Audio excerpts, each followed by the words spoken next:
All right, welcome. We are live. This is Orion Rising. I am your host, Leonard O'Neill. Good morning, good afternoon, good evening, or good morrow, depending on where in the world you are tuning into this show. All right, share this out, share this out, share this out. All right, how's everybody doing? It's Friday, Law of One, right?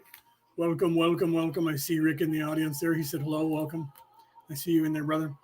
Tag everybody, get him in here. Right. So it's Friday, Law of One. A lot of craziness going on in the world. Let me take his glasses off until I need them to read what you guys are saying in the chat. A lot of weird things going on. The energy is weird. A lot of people have been talking about it, and I've been trying to not really, be affected by it, but it's just crazy. I'm not going to get into all the details, but if you're out there and the energy is really weird right now, and there's a lot of weird things going on, it's everybody is being affected. Everyone is being affected, even the news, politicians, the world itself. There's a lot of weird. I mean, there's always upheaval, crazy things, right? Going on in the world. So everybody's like, oh my God, it's the most incredible news day. It's the everything in the world. One of the things I wanted to mention, Rick, thank you. By the way, Rick posted a post, and I don't think I reposted it. I'm going to repost it. But Rick posted a post earlier. Maybe it was yesterday, but I saw it today. I'm sure it was yesterday because it's morning for Rick right now, who's in Australia, as a matter of fact. So he probably posted it last night, his time, but I didn't see it until today, my time, and I'm in California in the United States. But it was pictures of Time magazine and the covers of Time magazine. And for those of you who are not old enough to know this, would you would be surprised by it. Those of us who live in the United States and are old enough, because I was born in the 60s, so I was a little boy in the 70s. So by the time a couple of the magazine covers came out was like 77, and I was 10. So I remember the attitude at the time, and I'm bringing this up because in the 1970s, scientists around the entire planet were saying that, and I remember this because it was scary to me because I heard it on the news every day, that the world was cooling, global cooling, and we were going into an ice age. And there was a good possibility that this ice age that had ended 10,000 years ago, that lasted 10,000 years, was returning, because there's this cycle on the planet of ice ages returning, and we were overdue for an ice age, and that we were going into an ice age, and everybody needed to prepare, because if it was just as bad as the one 10,000 years ago, 3/4 of the United States of America, 3/4 of the northern hemisphere of the North American continent was covered in ice for 10,000 years. That is literally all of Canada, and 90% of the United States of America would be under ice, and all of those people in that area would either have to live in the frozen tundra or move south. And if it happens in the north, that means all of China, all of Europe, all of Russia, all of Tibet, everything is going to freeze over. And that is what they were pushing from the 1960s until the late 1980s. And then on this, I wish I would have downloaded it, Rick, because I would have showed it to the world today on the screen. Next week, I'm going to have it downloaded, and I'm going to show it on the screen. Rick found it, and he posted it, because then starting in the 1990s, all of the going forward into the 2000s, the Time magazine and the scientists around the world all of a sudden said, wait, no, we're not going into an ice age. It's in fact global warming, and it's the opposite. We're going to melt the ice caps and drown. Everybody's going to drown because the sea level is going to rise so high that it's going to flood the entire planet. And that is what they're still trying to push today. What is the change that happened in the world to cause that to happen, considering that 90% of the global corporations, military, industrial, and industrial complex of the earth happened from the 1790s till now? So why is it that the majority of that entire endeavor took place prior to the 1990s, but it's only been in the last 30 years, well, 35 years now, almost 40 years, the last 30 years that they've changed from our entire planet is getting colder and we're all going to go into an ice age to all of a sudden, wait, no, all of this industrial complex around the world is actually raising the temperature and melting the ice caps. So how is it that no one realized it until 1997, yet the industrial complex was steaming ahead from 1879 until 1994, 5, 6, still going on. But it took all the way until then, when they were watching it every day like they are now and tracking the global temperature, that all of a sudden they went, oh, I'm sorry. No, it's the opposite. We're not actually cooling and going into a ice age. We're warming and we're going to melt the entire ice caps and drown. What are you saying, that from all of that stuff going on, that we were going in on the way to an ice age, and we had enough global warming to where we slowed down going into the ice age? Oh, but then we reversed it in less than 20 years. And wait a minute, now it's bad. And we have to change the environment because we're destroying the environment. Most of you on the planet are not old enough to remember that they were saying we're all going to freeze to death and die, until now they're saying we're all going to burn and melt and drown in the water because of the ice caps. And there has been no proof of either, other than the agenda they were pushing to the world and the fear they were trying to cause, and all the money they made to do more research off, we're going to freeze to death, give us money so we can figure out how to stop it. Wait, we're not going to freeze to death. We're going to melt the ice caps and drown. Give us a bunch of money so we can figure out how to stop it. Their answer to that is, ironically, hold on a second. We need to stop with the fossil fuels, which is adding to the ozone's gases, which is creating the planet to heat up. So give us money and we're going to turn everything electric. And guess who's pushing that agenda? The families who own all of the oil fields around the earth. And they know what I know, that the global oil supply is dwindling. And if they don't drill in the North American continent, which has more oil than anywhere else on the planet, then they need to change to a new idea of what they're going to use. So the very families who own all of the oil companies and oil fields and radio and all of this industrial complex that has been putting everything into the atmosphere to first freeze the planet and now to drown us, those same people in charge and making that happen and responsible for that happening are telling you that we need to switch to electricity, because they've realized they're going to run out of the oil and they need to keep everybody in line, and they need to be ahead of the curve and have and own the companies that are going to supply the power to the world. So they now own the power companies, and they are the ones that are pushing, saying global warming is going to drown us and we need to stop and we need to get rid of fossil fuels. The people, the very people who got us addicted to fossil fuels, who took away steam engines, who took away electric engines in the beginning. When, if you go back and look into this, in 1902, 1903, there was competition between Henry Ford and all of the vehicles. There were people that were coming out with electric motors, and the oil industry said, nope, squash that, kill that, get rid of it. We need to use fossil fuels. Now those very same people are going back to the electric engines and saying, hold on, we need to get rid of fossil fuels.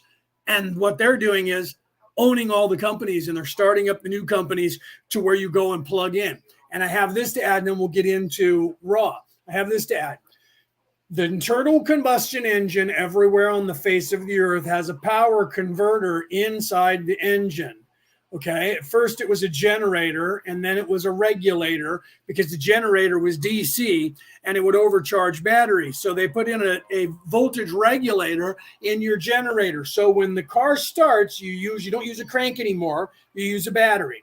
So you have a battery and you turn the ignition and your car starts. Okay, Your car is now running itself. And what it does is it generates power and puts it into your battery until your battery's full. Then it turns that off and it doesn't drain any more battery power. And your vehicle runs on the engine running the gasoline or the diesel fuel, and it creates its own electricity,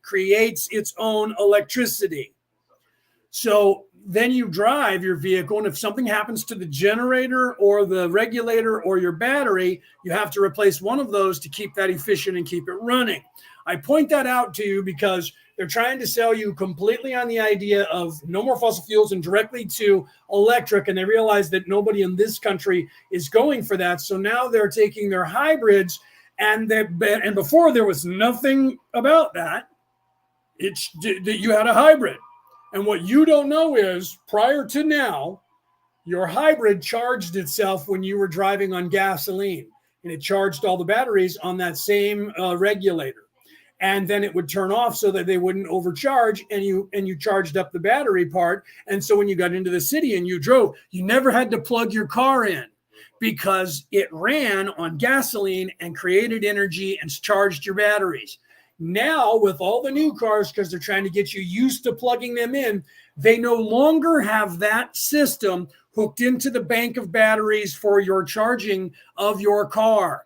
Now they're giving you a plug-in charge car and a gasoline car as a hybrid, so that if you're driving the car on the electric and you run out of electric or get low, you have to go and plug it in, because the charging system is no longer attached to those batteries. And they didn't even tell people why they did it. They just didn't do it because they're getting you used to the idea of plugging in your car. So that way it's a transition car. So then what they're going to do is eventually, when they do away with everything, you're used to paying for charging your car. When in fact, if you have an older car that was a hybrid at any other time before 2023 and 2024, you don't have to charge your hybrid car by plugging it in, because the regulator system and the generator system is in the car hooked up to those batteries, so that whenever you drive your car with the gasoline, it charges those batteries up. But that's no more. So now they want you to have to go to charging stations. Why? Because they own them. The same people who own the gasoline industry are now owning the electric industry, and they're already out here. Pacific Gas and Electric, PG&E, in the West Coast of America, has been owned by the very same corporation the entire time. Okay, so now what they're doing is literally they have disconnected the charging system from the batteries in your car, so that you now have to go and plug it in and pay money to them to make sure that people are using the charging systems, to make sure we need more charging systems, to get everybody used to the idea of eventually the gas portion of your car is just going to go away and you're going to have just electric cars. But the truth is, the technology exists already in every car to charge those batteries while you drive it with gas. And they don't want you to know about it because they are trying to get rid of fossil fuels all the way around the board. This is not made up. Look up the internal combustion engine. If you know anything about your own vehicle, you know that it has a charging system that charges your battery up and then turns off so it doesn't overcharge your battery. That system could be hooked into any other. And if you doubt that what I'm saying is true, know that every single boat on the face of the earth, especially sailboats, every single craft on the water has solar panels to charge, because they have everything inside is electric, except for some people use gas for stoves. I used propane for stoves and butane for stoves on board my yacht. But otherwise, everything else is electric in there. So you put up wind turbines so that as you're sailing, the wind is turning the turbine to crank power. And guess what? There are regulators inside the boats, so they can't tell you, well, there's 6, 8, 12 batteries for the car to drive. And that's just too many. That's a lie. Too many for the car to charge while it's driving on its own power, because for the time they made hybrids 40 years ago until 2023, that's exactly what was being done, and you didn't have to plug in your hybrid until they're trying to transition you into hybrids. Just saying. Okay. So you guys need to look this up, and you need to look into this, because they're gaslighting you. Here's that word gas. They're gaslighting you and saying, wait, no, now you have to, if you buy this car, you have to go and plug it in and pay money for the electric. Oh, and you have to go to a gas station and get gas. Why? Because they're trying to make it a hassle. Choose one. They're trying to make it a hassle for you, and they're getting used to you plugging it in and paying for it, when you could generate your own power while you're driving in gas to charge up the electric, because that's the way hybrids have been since the dawn of time, and you didn't have to plug them in. And even if they haven't, and I didn't notice it, it is a lie, because they literally know that when you're driving the vehicle on gasoline, it generates enough power to charge each battery individually, because we do it on boats where you have more than one regulator. You have a regulator that works the bank of regulators, or a regulator that is capable of going charge battery number one. When it's charged, it turns itself off and starts charging battery number two, turns itself off and goes to number three, and continues doing that until all batteries are charged. And if you have solar panels on your house, at your home, anywhere you are on the face of the earth currently, you know what I'm talking about, because there's not just one 12-volt battery, is there? There are larger and many more batteries, and you have a regulator that goes charge bank 1, charge bank 2, charge bank 3, charge bank 4, until they're all charged up, and then it shuts down, and it just will feed directly into your house to run the house, or you can run off a battery and have it continuing to charge it by the solar panels. So if you know anything about the solar panels, regulators, gasoline cars, you know that we do not need to plug in the vehicle if you have a hybrid, because it can be and should be hooked in. They just took it out, left it in for the 112-volt battery that starts the car, and the rest of it you have to plug in, because they're lying to you, cheating, stealing. All of it is designed not to help better the environment, because if you drove your car, say you get up to highway speed, and now it's going to drive with the gasoline, you would charge your car. So when you went back into the city, you're driving around on electricity now, and all you have to do is go over 40 miles an hour and it kicks into the gasoline engine, or you just hit a button and it kicks into the gasoline engine and you charge your batteries. So you only have to pay for gasoline, not for electricity, and you should never, ever, ever in your life have to do anything besides put gas in your car. And we can have power assist at low levels and then gasoline at high levels, and save the cost of having to charge your car. They don't want that. So they've actually not hooked it up, didn't tell you about it, and now you have a plug-in, and next to it you have or on the other side of the car, you have a gasoline hose to plug in, because they're getting you used to the idea that the gasoline engine's going to go away and you're going to be plugging in. But they need everyone to have to go now to the charging stations to justify and pay for the charging stations, so they can get companies to make more charging stations and know that people are going to be going to them. If they kept the hybrid vehicle the way it was before, nobody would need a charging station, and they need you to need a charging station. And if you doubt that what I'm saying is true, look at the United States in history when they started building freeways and highways system across the United States to get people into cars. People were taking buses, subways, and trains, and they needed those to go away so that people would get in their cars and drive on the highways. So the companies building the roads and the auto companies worked together and bought up all the trains and all of the bus systems around the United States and closed them, so that your only option was to get in a car and drive, or a bus company that they still own, or like Amtrak in the United States, the one train company that is still allowed to drive around on tracks all over the United States. Why is that? They even closed down the train systems for people shipping things. Most of the train systems are gone around the United States, and they're trucking everything in semis on highways. Why? Because they wanted you to drive their vehicles, they wanted you to buy their gasoline and diesel, and they needed you on the highways because they owned it all, designed it all, and need to have that maintained so that they made money. Look that up. you will find that what I'm telling you, in fact, think I'm lying to you. If you're in the United States, look up the history, and it is there. I have gone down that rabbit hole when I was younger because someone said that, and I didn't believe them, and I looked it up. The truth is, it is exactly that. It's exactly what happened, and it's happening again right now to get all of you around the world used to the idea of plugging in your car, because if you don't go plug it in, and you don't have to plug it in, no one's going to use those power stations, and then no one's going to buy into the electric car. So they're doing it, transitioning you so that they can try and meet their quota and get more and more subsidies from the governments to add more and more charging stations by taking away your ability to charge your own vehicle. Pretty soon they're going to do the same thing. They want you right now to buy a plug at your house to plug in your own car. That's going to go away as well, and they're not going to let you do it. They've already stopped talking about that, of you having and installing that in your home, because they want you to go to the charging stations. So now they can't have you charging your car in your house while you're parked there. They need you to go and pay for it at a charging station because they need to justify having charging stations. Look into this. See what I'm talking about and pay attention. Okay. All right. So I know I just went on for 20 minutes here on talking about current affairs, but you guys need to look into that. And you need to realize that's the modus operandi of the Anunnaki. You know, I hate that word because it doesn't exist the way you think it is. The Orion Crusaders and what they brought here and what they're doing.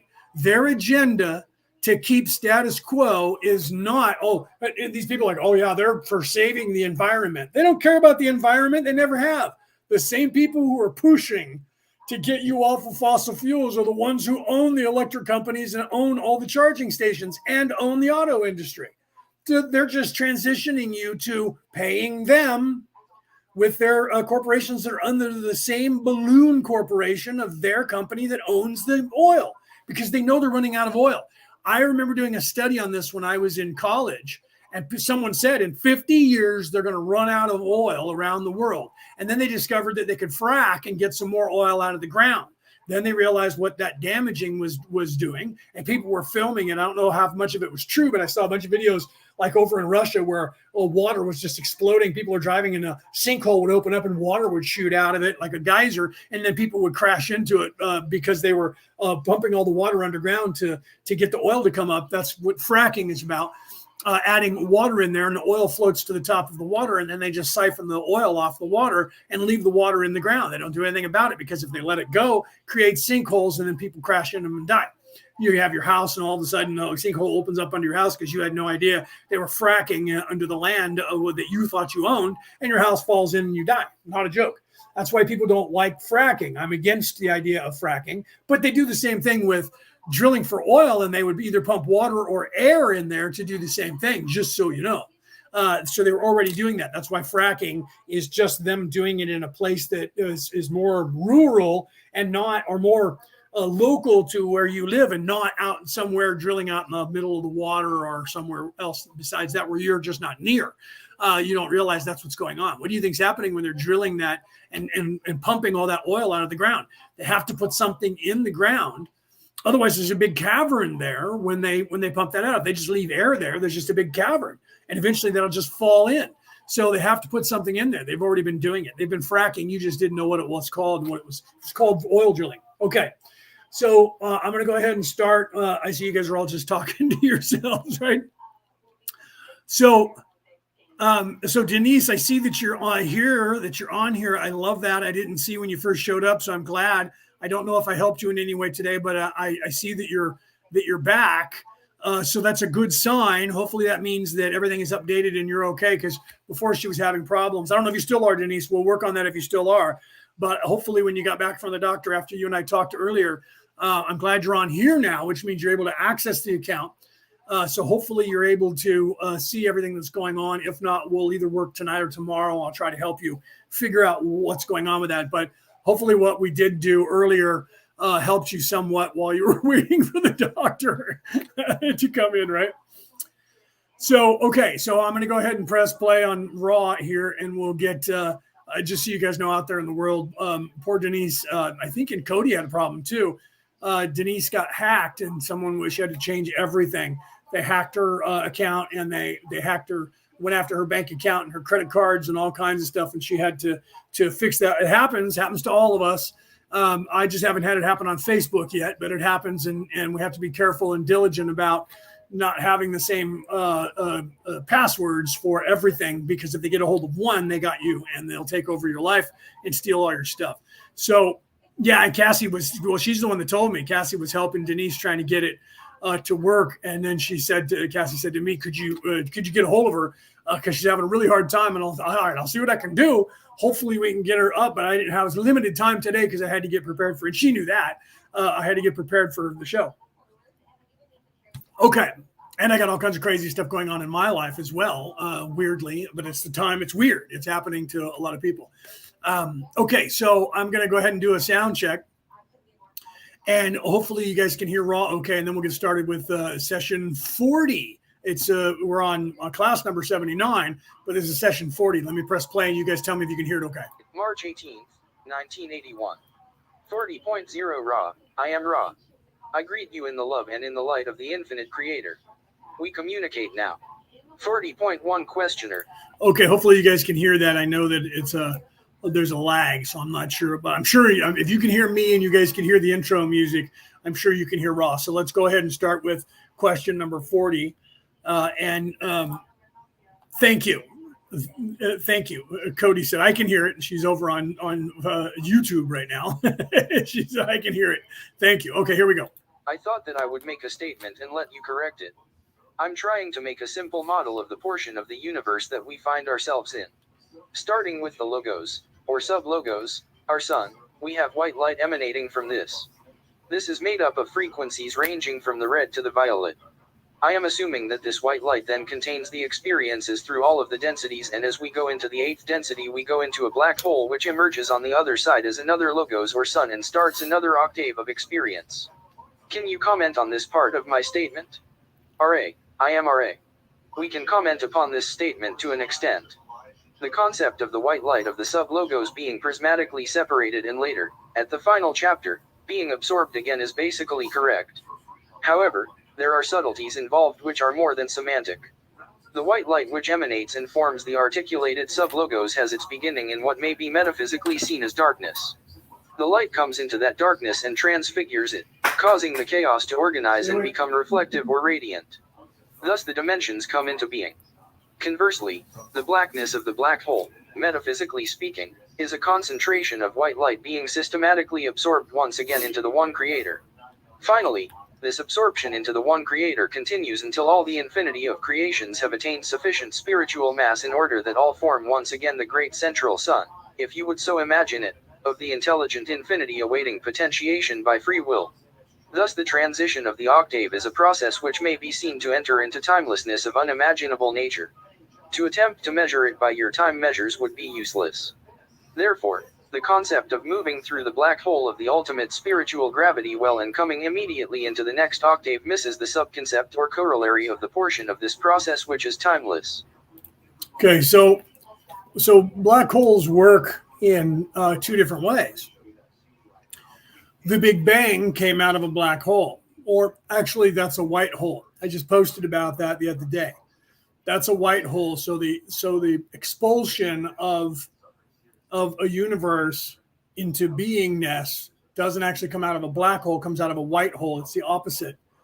And a black hole is what draws everything in and draws in light, time, space, and that's why we can't see any. There's no light there, so it appears to be a black hole. So when returning to the one creator, everything goes through that black hole and is absorbed back into the creator of the universe. When there's a thought that is expelled to create another area, that comes out of a white hole. And there's not a lot of people that know about a white hole. Everyone knows about a black hole because science has been trying to scare you with a black hole to get themselves more money for the last 60 or 70 years, just in this country alone. Okay, so there is a white hole and there is a black hole. And the white hole is what expels, right? What expels, so that would be negative, the negative polarity of the universe. And what draws everything in, the positive polarity of the universe, is the black hole. So the white hole is what the Big Bang came out of. And the black hole is what you return into nothingness or into oneness with the creator of the universe. Let's continue. 40.2 Questioner. Our astronomers have noticed that the light from spiral galaxies is approximately 7 times less than it should be, from their calculations of what their mass should be. I was just wondering if that was due to the increase of spiritual mass in the galaxies in what we call white dwarf stars. Ra. I am Ra. This is basically correct and is a portion of the way or process of creation's cycle. 40. Yeah, for those of you, Cassie said, I've never heard of a white hole. I actually show, if you guys look at the reel that I made that's entitled The Universe is a Hologram, it's on every single platform under my name. Or not every platform, because I'm not on Snapchat. But I am on Facebook, YouTube, Messenger, TikTok. What did I miss there? Facebook, YouTube, Messenger, TikTok. What else? Instagram. I knew there was 5. And Instagram. So if you go on to any of those, look up my name, and you can see the reel or short, depending on the platform, what they call it. And it's entitled The Universe is a Hologram. And if you look there, I go through the progression. I even show a little R2-D2 projecting. For most people, they don't realize what that is, but that's the expulsion of the white light. And it shows the Big Bang and then the expansion of the universe, and you're looking at it from a side profile. But if you keep watching it to the end, you eventually see a sphere, 2 spheres. One is handwritten, and the other above that is showing the universe in the sphere turned this way, not sideways this way, but from top down view. And if you look at that, the universe itself, even though it appears to be one big toroidal field, is in fact 2 smaller Vesica Pisces. Let me close my fingers so you can see that Vesica Pisces fields that connect in the center. So it is a true toroidal field, and the lower portion of that is hologram that is being created. And if you look there, you'll see that one side has a black hole and one side has the white hole. So the white hole is actually showed. That's written by science. They're aware of it, and that's their theory. Once they got onto the holographic universe, which I actually have the book right here, The Holographic Universe, which I haven't finished reading all of it yet, but this is the Holographic Universe by Michael Talbot. Let me see if I can get that on camera for you. This is an old book, a theory that he printed. Let me see when this was published. So this has been a theory that's been a long time. For those of us that are physicists, I was going to be a physicist and got rid of all that because they were trying to use all of that. This goes back to 1991 when it originally was published, and then 2011 I think was when this book was republished with a different company.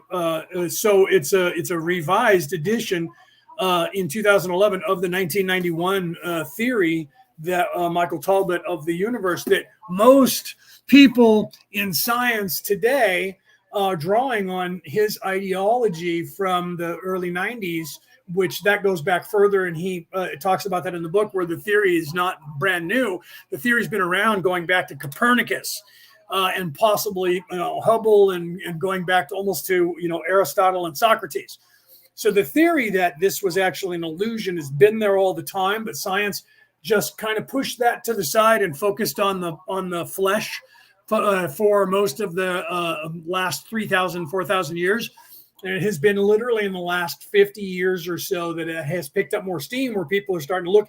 As soon as we invented computers and the internet in the 90s, all of a sudden people started realizing that our programming was very similar to the universe, and that we are creating holograms with this. If you look at the movie Tron, literally look at the movie Tron from the 1980s, that was the same theory there, that there was a hologram, and they redid that again with Tron Legacy, where they kind of gave you that idea that that universe actually does exist, even though it's a hologram. It's not real to us, the users. That's what we were called. Those of us who created, their gods who created their universe, were called users. And that goes all the way back to the 1982 or 81 when they filmed it with Jeff Bridges. So you should look into that. That was the original Matrix, right? If you look up that word now, Tron, it means it actually means matrix. It's an ancient word from the Greeks. But now, if you look it up on Google, it says that it means a useful tool or something close to that, because Tron is a character named Tron in the Matrix, in the computer program, and he's an overseer that it fights for the users to keep order so that the computer system itself doesn't try and take over. Sound familiar? Keeping control of the ego, keeping control of chaos for the balance, the yin and the yang balance in that world. And it's only one individual fighting against all of the evils of that entire world inside computers. And then when Flynn goes into the computer, he becomes another Tron fighting against the evils trying to take over that universe. And he and Tron, the character named Tron, are then working together to stop the master control program. You would know that as Skynet today, because that's what it was called right after that in the 80s. It was called Skynet in the movies with Arnold Schwarzenegger. Okay, so that entire ideology is that which applies to black holes, string theory, white holes, which they now talk about in science, which they didn't talk about when I was there in the 90s. We were getting onto it because of Talbot and other guys like him from the 1800s, where some of us that were becoming physicists were looking into that idea. And as soon as computers showed up in the internet in 1991 to 97, when the internet showed up, those of us who were involved in the binary code of computers started to realize that what they were calling the internet was another entire information highway that was just like the movie Tron, that there is life in there and that it reflects us. So as below, so above, as without, so within. And that opened up the idea of finding fractals, which we didn't find until probably about 2003, but you guys don't know about them until about 2015. And that whole world and the reality of the math involved in that, and what that's done for doing things in the physical in a way that I'm sure you guys don't have any idea about, that has made all of this 5G technology of the internet and literally charging stations where you don't have to plug in, hot spots where you can just link into it with your phone. All of that has to do with learning fractals, and fractals are the other half of the universe, which is a hologram. And they're afraid to say that out loud. So they're starting to get onto that. And this is what we're talking about here, is that people think black holes are the end of everything. It's actually returning to the source energy. It's not ending you. It's blending you, absorbing you back into the one true creator. And a white hole is where things come out and just go blue, the Big Bang, where it just opens up and everything expels and all light, matter, gas, all this stuff comes out. That's a white hole. And they didn't know what that was. They thought it was the Big Bang was a black hole for a long time, but a black hole absorbs. It doesn't expel. So they didn't know what that was. And then somebody said, when you witness it somewhere, it's a flash of light. And they realized that it was coming out of energy. And it's like an energy bubble, like literally builds up like like pus does in a zit. I hate to use that terminology, or water in a balloon or air in a balloon. And then it pops open and it is white in color in the universe. So some of you don't know about that, but there is a drawing of one and an image that you can see if you look really close on the screen, because they're top and bottom and they're showing you the same image. And one is just telling you what's happening there with writing and in that area. And the other one is an actual image of space. And you can see the white hole happening, but it just looks like a star. Just looks like light to your eyes, unless you move up close. But you can look at that if you have never seen it. Just check out what I did with that image, or you can Google it or whatever search engine you use, and you'll come up with images of it. All right, let's continue. Point 3 questioner. Thank you.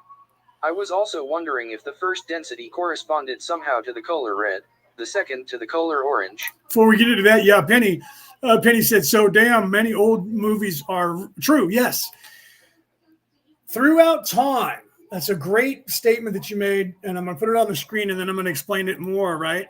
Throughout time and history on this earth, every single person who has been trying to give information to the masses about ascension, about spirituality, true spirituality, about the creator of the universe and the knowledge of the universe, which we are referring to as the law of one in this classroom, they have had to get by censorship from evil people who do not want any of that information going to the entire world.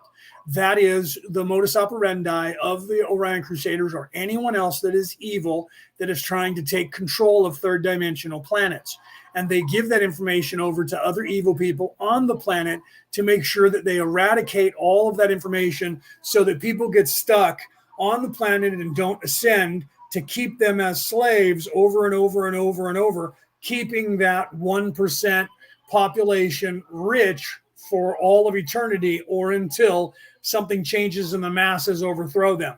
At that point, they've gotten it all into their control and they don't care. And then they build up technology so that if it does happen, they can jump in their spaceships and fly away and leave the planet, destroy it if they can, kill everybody there if they can, come back once everybody is back into the Stone Age, come right back down and say that they're their creator gods and start all over, or go to another planet. Okay, so that's the modus operandi. So getting through that, and this is what I talked about.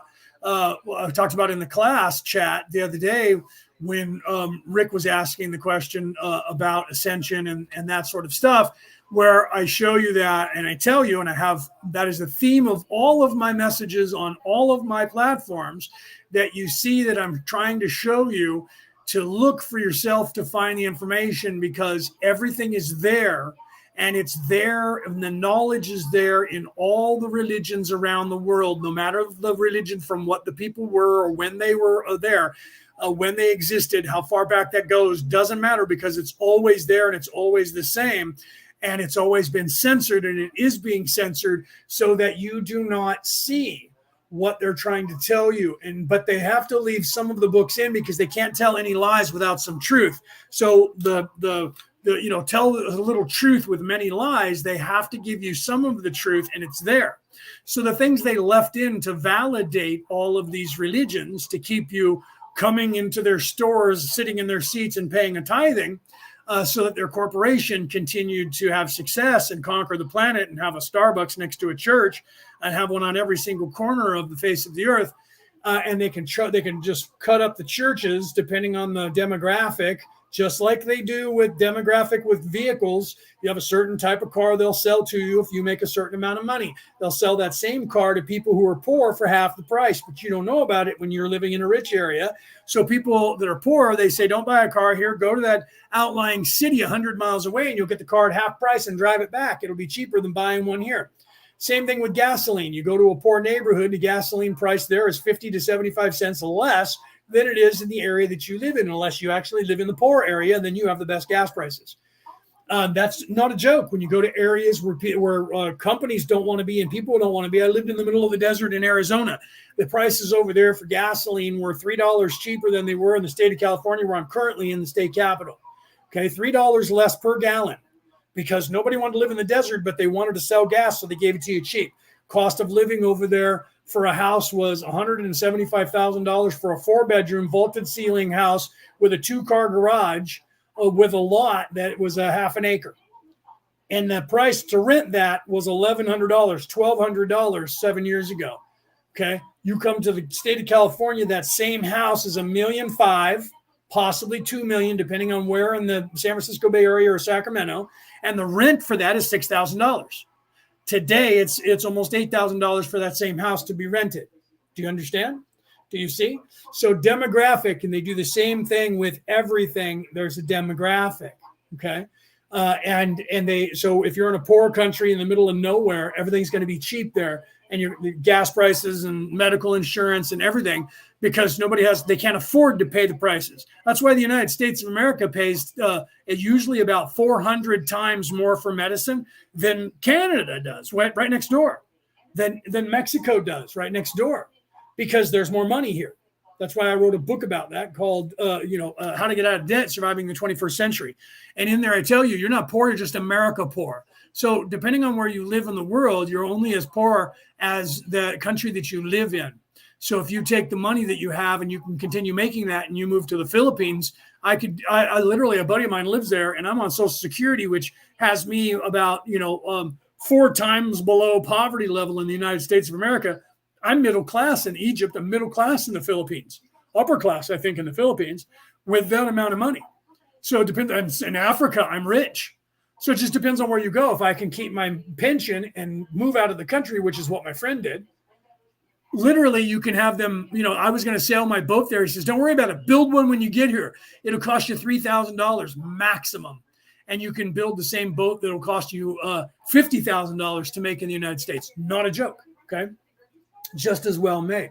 So you have to realize that the universe is the same way. Let's get back around to a point. The universe is the same way. And when people are trying to tell you about it, they have to tell you, here's your demographic. They have to tell you in a way that's going to get past the evil's intention. But the evil people want to make money. So they put out the movies and they don't realize, they have to not realize the esotericness of the message that is there. They want to sell movies and they want your butts to go and get in their theaters and pay for it so they can justify making this movie that cost $100 million. They need to make a $500 million profit or $1 billion if they can do it, because they paid $100 million for it. So they're going to promote it and get it out there. So these directors and writers and producers that are hiding behind the scenes that are trying to give you real information are going to weave into the fabric of the storyline esoteric information. Esoteric it means hidden, but it also means within. That is going to be there for you to see if you have the mind to know, the eyes to see, or the ears to hear. And in the dusty old tomes from 4,000 and 5,000 years ago and more, they literally wrote that on the page so that people who were akin to or used to reading between the lines, that's where that term comes from, and seeing the message within the message, they would know when they said, let him who hath the understanding reckon the number of the beast. That means, and then why would it be important for you to know that 666 is the number of the beast? Well, that number, if I write 666, it means the devil. That's not what that means, but that's what they want you to think if you're living in the lower three chakras and living in the flesh. That it just means that 666 is just the devil, and they go, okay, whatever, who cares, dummies? Let them run around, chase that. I'm going to go look for the Fountain of Youth because I know it's around here somewhere. Okay. And the Fountain of Youth is not somewhere that you can go and find physically. The Fountain of Youth is the ideology of ascension and the recognition and the realization of you becoming and knowing that you are actually, in fact, immortal because you have an immortal soul. You are an immortal soul. So literally, that's what the Fountain of Youth is. And these guys are running around looking for it. It's here somewhere. I know it is. Pirates of the Caribbean integrated that into their storylines and their movies. So they're running around looking for this water that if they drink it, they'll never die. Okay. And literally you hear Jesus talk about that. You will never thirst. You will never die. You will never grow old. You will never get sick. And the water that I give you is not the water of the flesh. Okay. He was telling you about the Fountain of Youth. And I'm telling you, and it's in every storyline, the same thing with El Dorado, the city of gold, the land of milk and honey.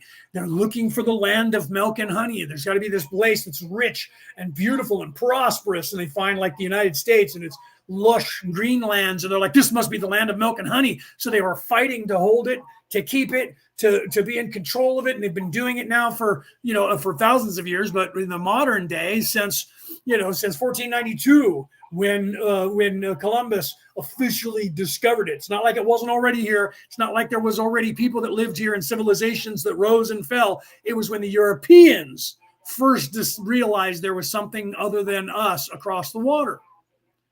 Before that, in the 1100s, Ragnar Northbrook was trying to figure out what was going on, and he was told from the map and the way that Leif Erikson told him that there was lands out there, and he went to go look, and all the people that were there said there is nothing there. And bang, he found England, he found Scotland, he found Ireland. Okay, found the island of Man too. He found all those islands, and then they were like, well, let's go there and raid the fucking place. And then later on, the Vikings made it to the United States, right? But before that, there was nothing. They didn't even think that there was anything down south until they found France and Germany and all that. Then they knew like there was nothing. And then Bjorn Ironside, Northbrook's son, then went to the Arab lands of the Middle East and found them.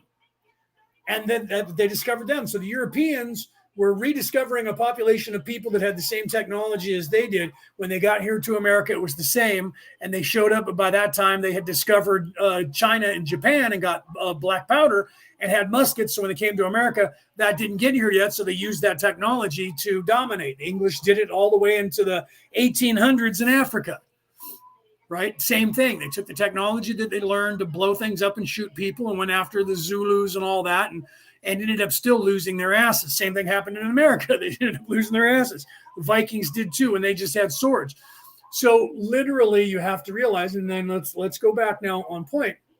You have to realize that that's the modus operandi to keep you stifled from the knowledge that is there hidden. And these guys throughout time have been putting it into movies all the way up to now. Movies, books, poems, songs, everything you can imagine. I do it.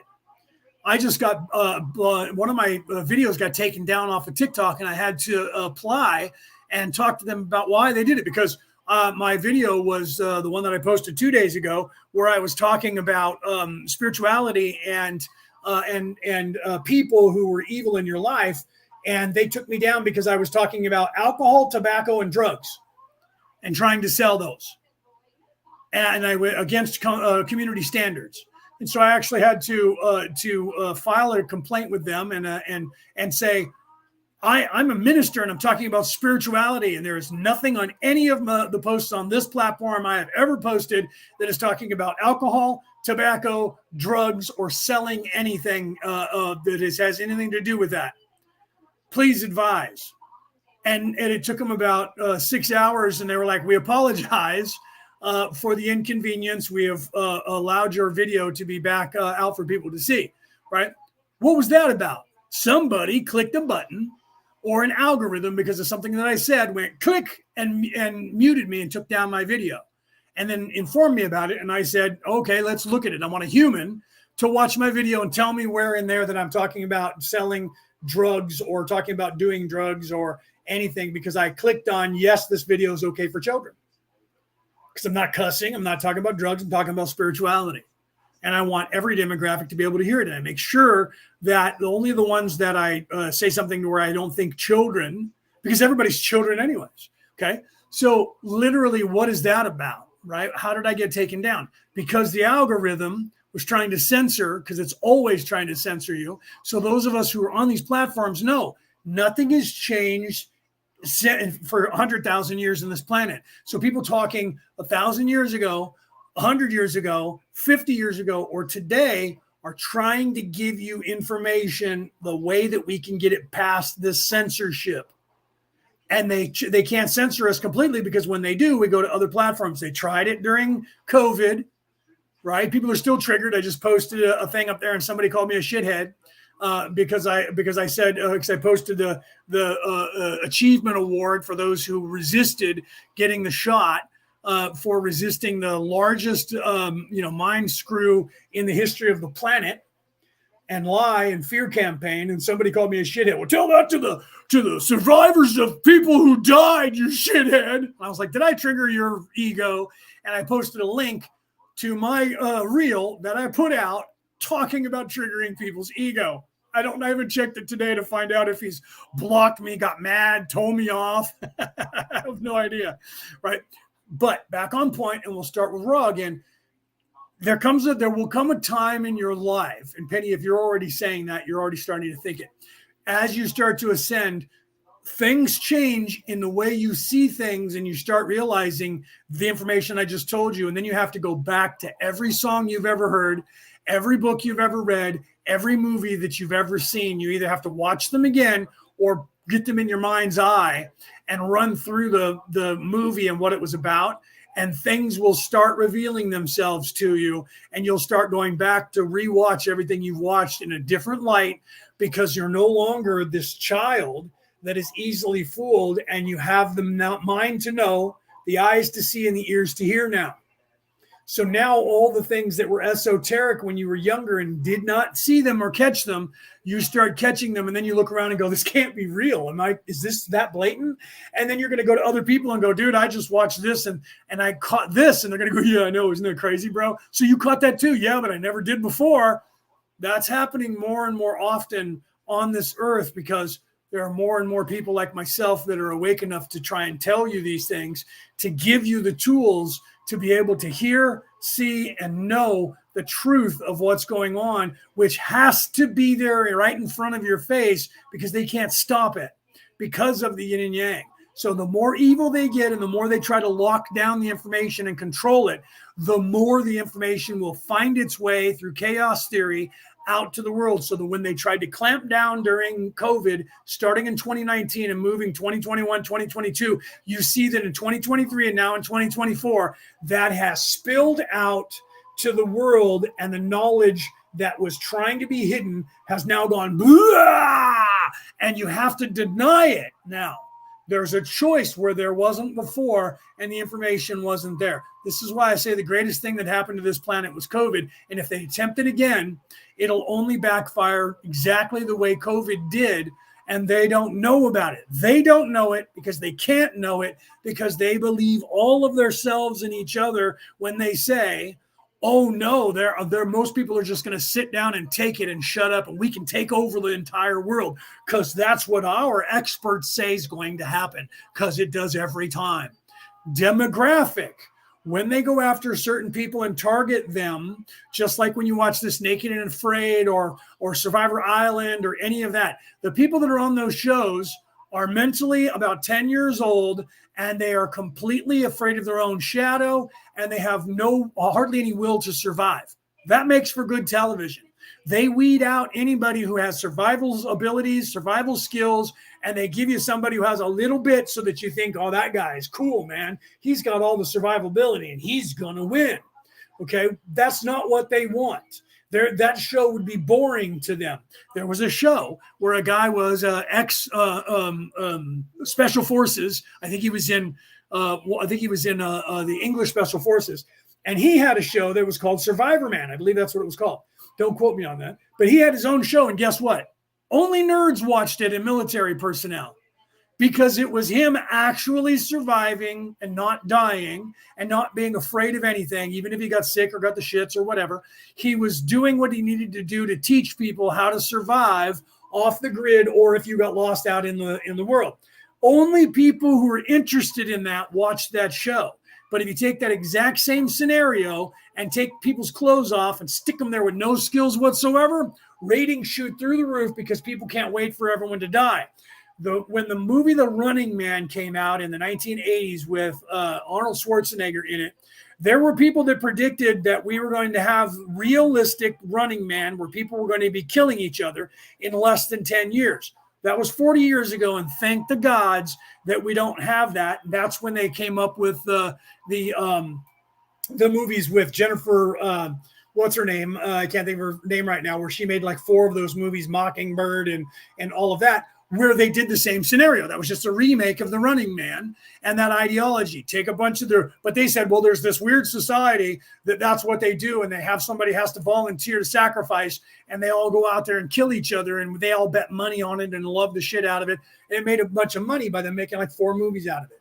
But see, they don't want to do that in real life, because that's actually what's happening now around the world with all these people that are coming from all these foreign countries. It's turning into that, and crime is getting out of control. So soon there's going to be chaos in the streets, and it's going to be like the Purge, because that's what's actually kind of happening. So you're going to start seeing people just murdering everybody, going haywire, unless somebody changes something around the world and law and order starts grabbing a hold of these criminals and actually locking them up or shipping them back to the countries that are saying, take everybody out of the prisons and give them to America. Take everybody out of the prisons and give them to Australia. Take everybody out of the prisons and give them to the UK. Give them to Ireland. Give them to England. And that's what's happening. And the governments are aware of it because they want the chaos and the fear, because the more fear and chaos that you're in, the more power they have. So then they can, hopefully, this is what they want to do, get it to where it's so bad where they have to have the military lock you down and become a military state. That's their end game. Their end game isn't for you to demand the police do it. They're defunding the police departments all over the world so that you can't wait to say to the government, we need the government to take control. And they're going to go, we're on it. Thank you very much. You guys vote on it and we'll take care of it. We'll save you. And then they're going to lock down. They're never going to go. That's never going to go away. And it's going to be Nazi Germany, 1936 to 1938. And you're going to be walking down the street and they're going to go, your papers, please. They already started trying to do that during COVID.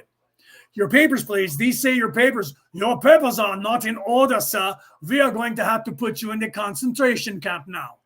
Dachau for this one. Oh, and put that letter on them so that we all know they're a Jew. Okay? That's what they're attempting in a different way, and that's what they tried with COVID, but it didn't work. You guys who live in Australia, you know what I'm talking about. They were rounding your butts up and putting you in internment camps. They can't wait for it to get out of control for you to just call for the government to send the military in, and they're going to be the Gestapo, and they're going to be on every street corner, and it's going to look like, and if you guys lived in Ireland during the 70s going into the 80s and the 90s, you're going to know what I'm talking about if you lived in the north, because then you're going to have the same troops sitting on every corner with a tank and guns and military, and they're going to be watching you, and they're going to be checking your freaking papers. That's exactly what they're trying to do. That is what they literally, and that type of attitude is what they're doing with the censorship and have been doing with censorship forever. It's not anything new. It's just a new genre. Before that, they owned all the printing presses and didn't let anybody print anything that they didn't want and have checked beforehand. And people like, the founding fathers of the United States went out and made their own printing presses, bought all the parts and manufactured it and printed their own shit and handed it out to people. And that caused a war for them to do that. They were hunted down and had bounties on their head to shut them up. Now they just do the same thing. The difference is they just cancel you off every platform. And then people are moving to other platforms and they're trying to buy those platforms and shut them down so people can't do it. So when you have somebody like Elon Musk who buys a platform from the evil people and says, you guys can all do whatever you want here, all the people who don't want that and want censorship ran for their life off that platform and tried to ruin it. And then they tried to ruin it by going after his people that were advertising on there. And guess what? That didn't ruin him either. Okay, so yeah, he's not making $1 trillion a day anymore, but guess what? Twitter's still there and everyone's still using it. And everybody who was on there before who said they weren't going to be on there, they still go back there because they are addicted to it and they want to know what people are saying so they can then go on television and bitch about it. So it's going to work because they got everybody addicted to these cell phones and apps. They can't help themselves. People are talking about that, like Tucker Carlson. He got fired by Fox. Guess who watches this show? Everybody on Fox and all the people that are the Democrats and the progressives and all the Republicans, they're all watching his show. His show's super popular. He's on Twitter, but everybody's watching his show. Why?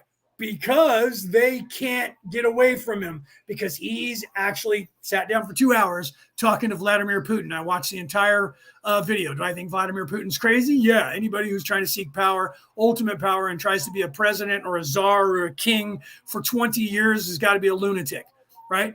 But is he the lunatic that's trying to take over the world? No. The lunatic that's trying to take over the world is in your government, wherever you are in the world.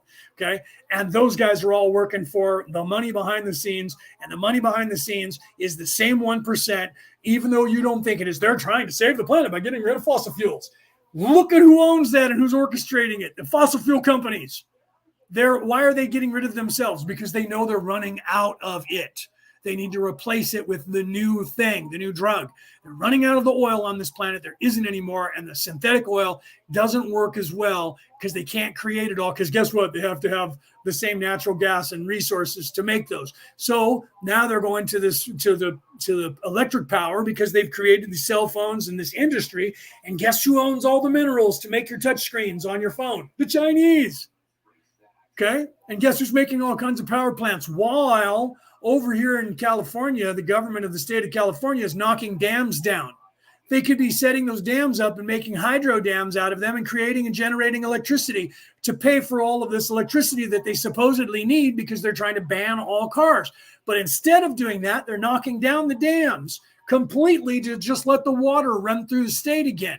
And they're knocking down like 12 dams in the state of California, and none of them are currently hydroelectric plants, but it wouldn't take much to make them that to generate enough power to run this grid. But they're not doing it, and they're destroying that in the name of saving humanity and saving the environment for the animals to get your votes. But yet, where are we going to get the power for all these electric cars when we can't even keep the grid up now, charging our phones and our computers in our houses?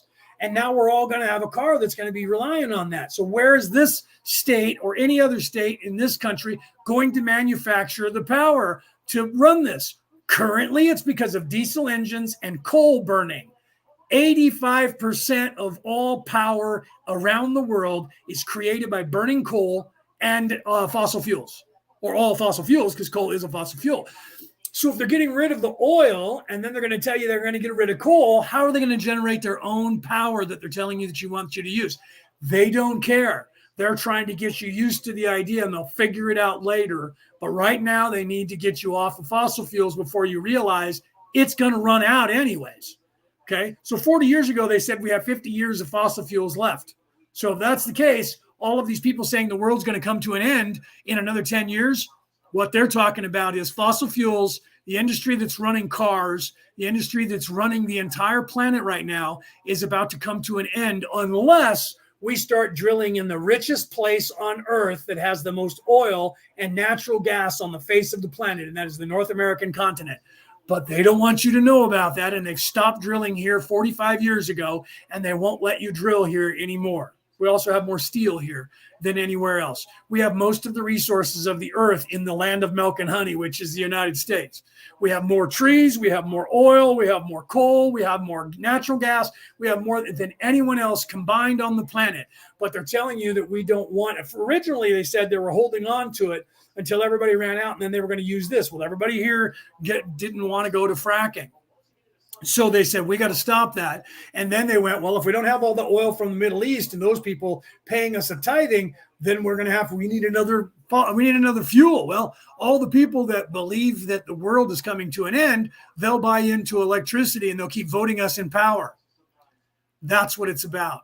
So they pretend they're getting off of fossil fuels and destroying that industry. And who cares about those companies? The exact people who own those companies are the ones starting up the companies that you're going to need to manufacture vehicles that are made out of batteries, the batteries themselves, the computers that are going to run them, and all of the electrical systems in the grid around the entire planet, and all of the places to generate all of that power. They own them. They've been building them and working at owning them from the beginning, and now they're ramping it up. So they're not saving the planet. They're just transferring from a fuel that they've exhausted the resource of, and it's about to go away without your knowledge of it. And they're controlling you and getting you behind the idea by thinking you're doing something good for the world and the environment, when the truth is what they've told you about the environment for your entire lifetime, unless you're over the age of 50, for your entire lifetime, that there's global warming caused by all of this pollution and all of these factories that they own, they created, and they have put into play without any regulation until they started telling you, is actually a lie. Because just before that, one day there was a switch.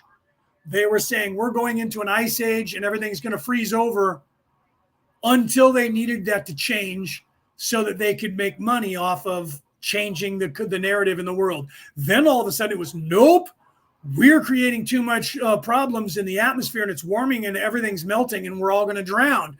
We need to get away from fossil fuels and all this evil stuff in the atmosphere. The people who are saying those words to you are the ones who own those companies and have from the beginning. And if it's not them, it's their family members and their grandparents. Like Nikki Haley, or not Nikki Haley, whatever her name is, the woman that's still running in America for the female that's running against Donald Trump. Her entire family is the deep state, manufacturing oil and weapons and working in skunk works. So she is the deep state. She is the 1%er. And she's over here going, Donald Trump's gonna go against the whole world and destroy democracy, and we need to save that. Which is what? Your oil industry? Why is your family not worried that the people on the other side are trying to ruin your entire livelihood and your entire family and all your riches? She doesn't seem to be worried about it. Why?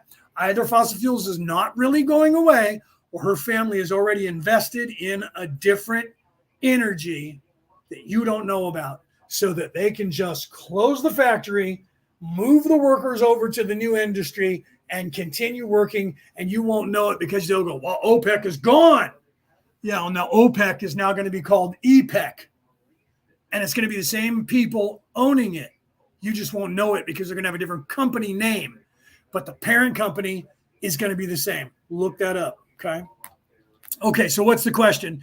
Because I just saw Cassie said, right, great question. Where's that question? So I know what the question is, so that I can see if you need me to answer it or help answer it, right?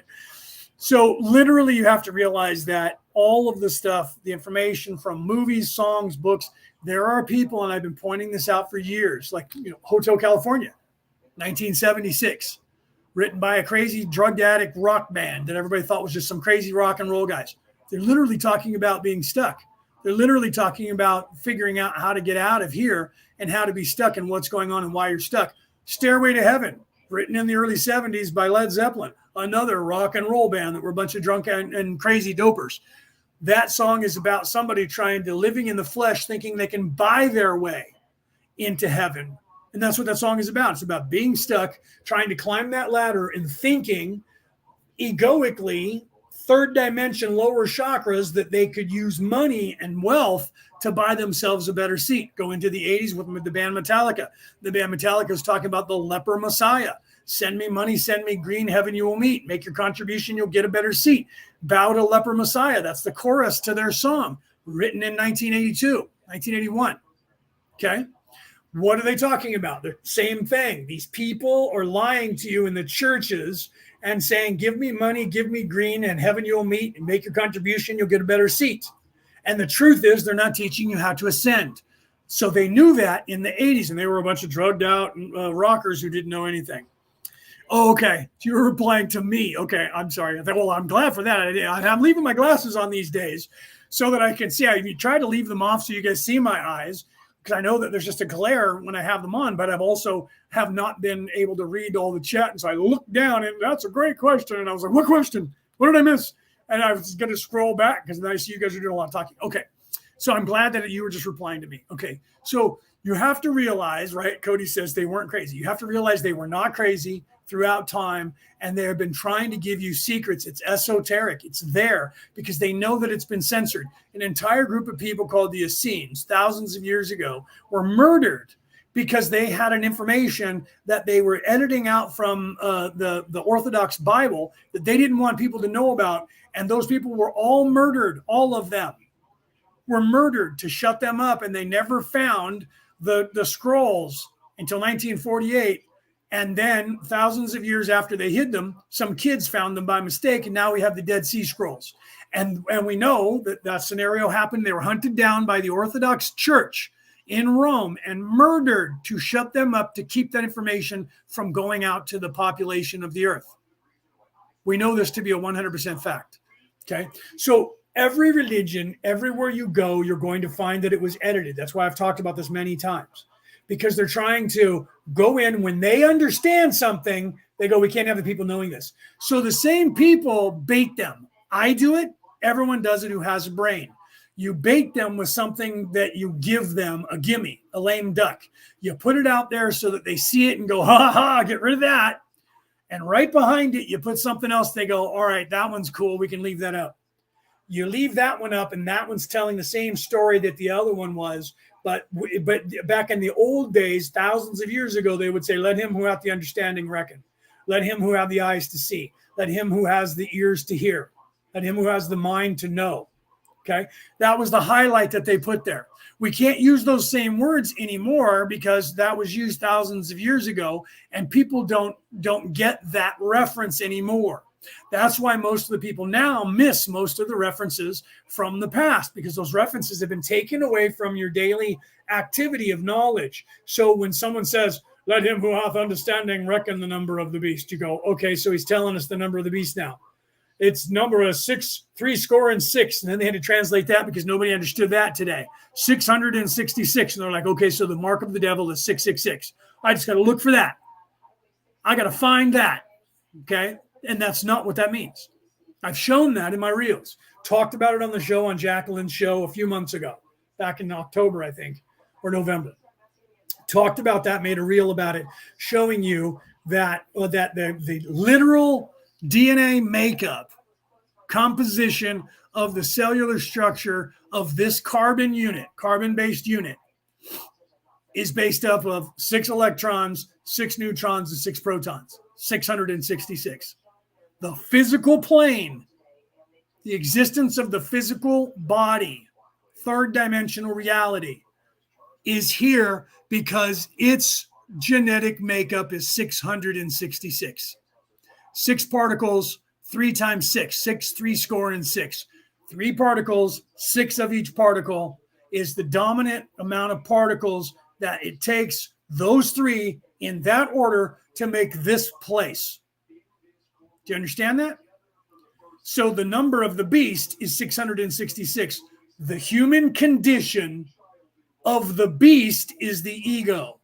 The human condition and ego is the beast. The devil is the human existence when you're living in the flesh. That is the lower 3 chakras. That is the number of the beast. Me, this, flesh, this reality. And your job is to realize that and ascend past it through the heart chakra to the upper 3.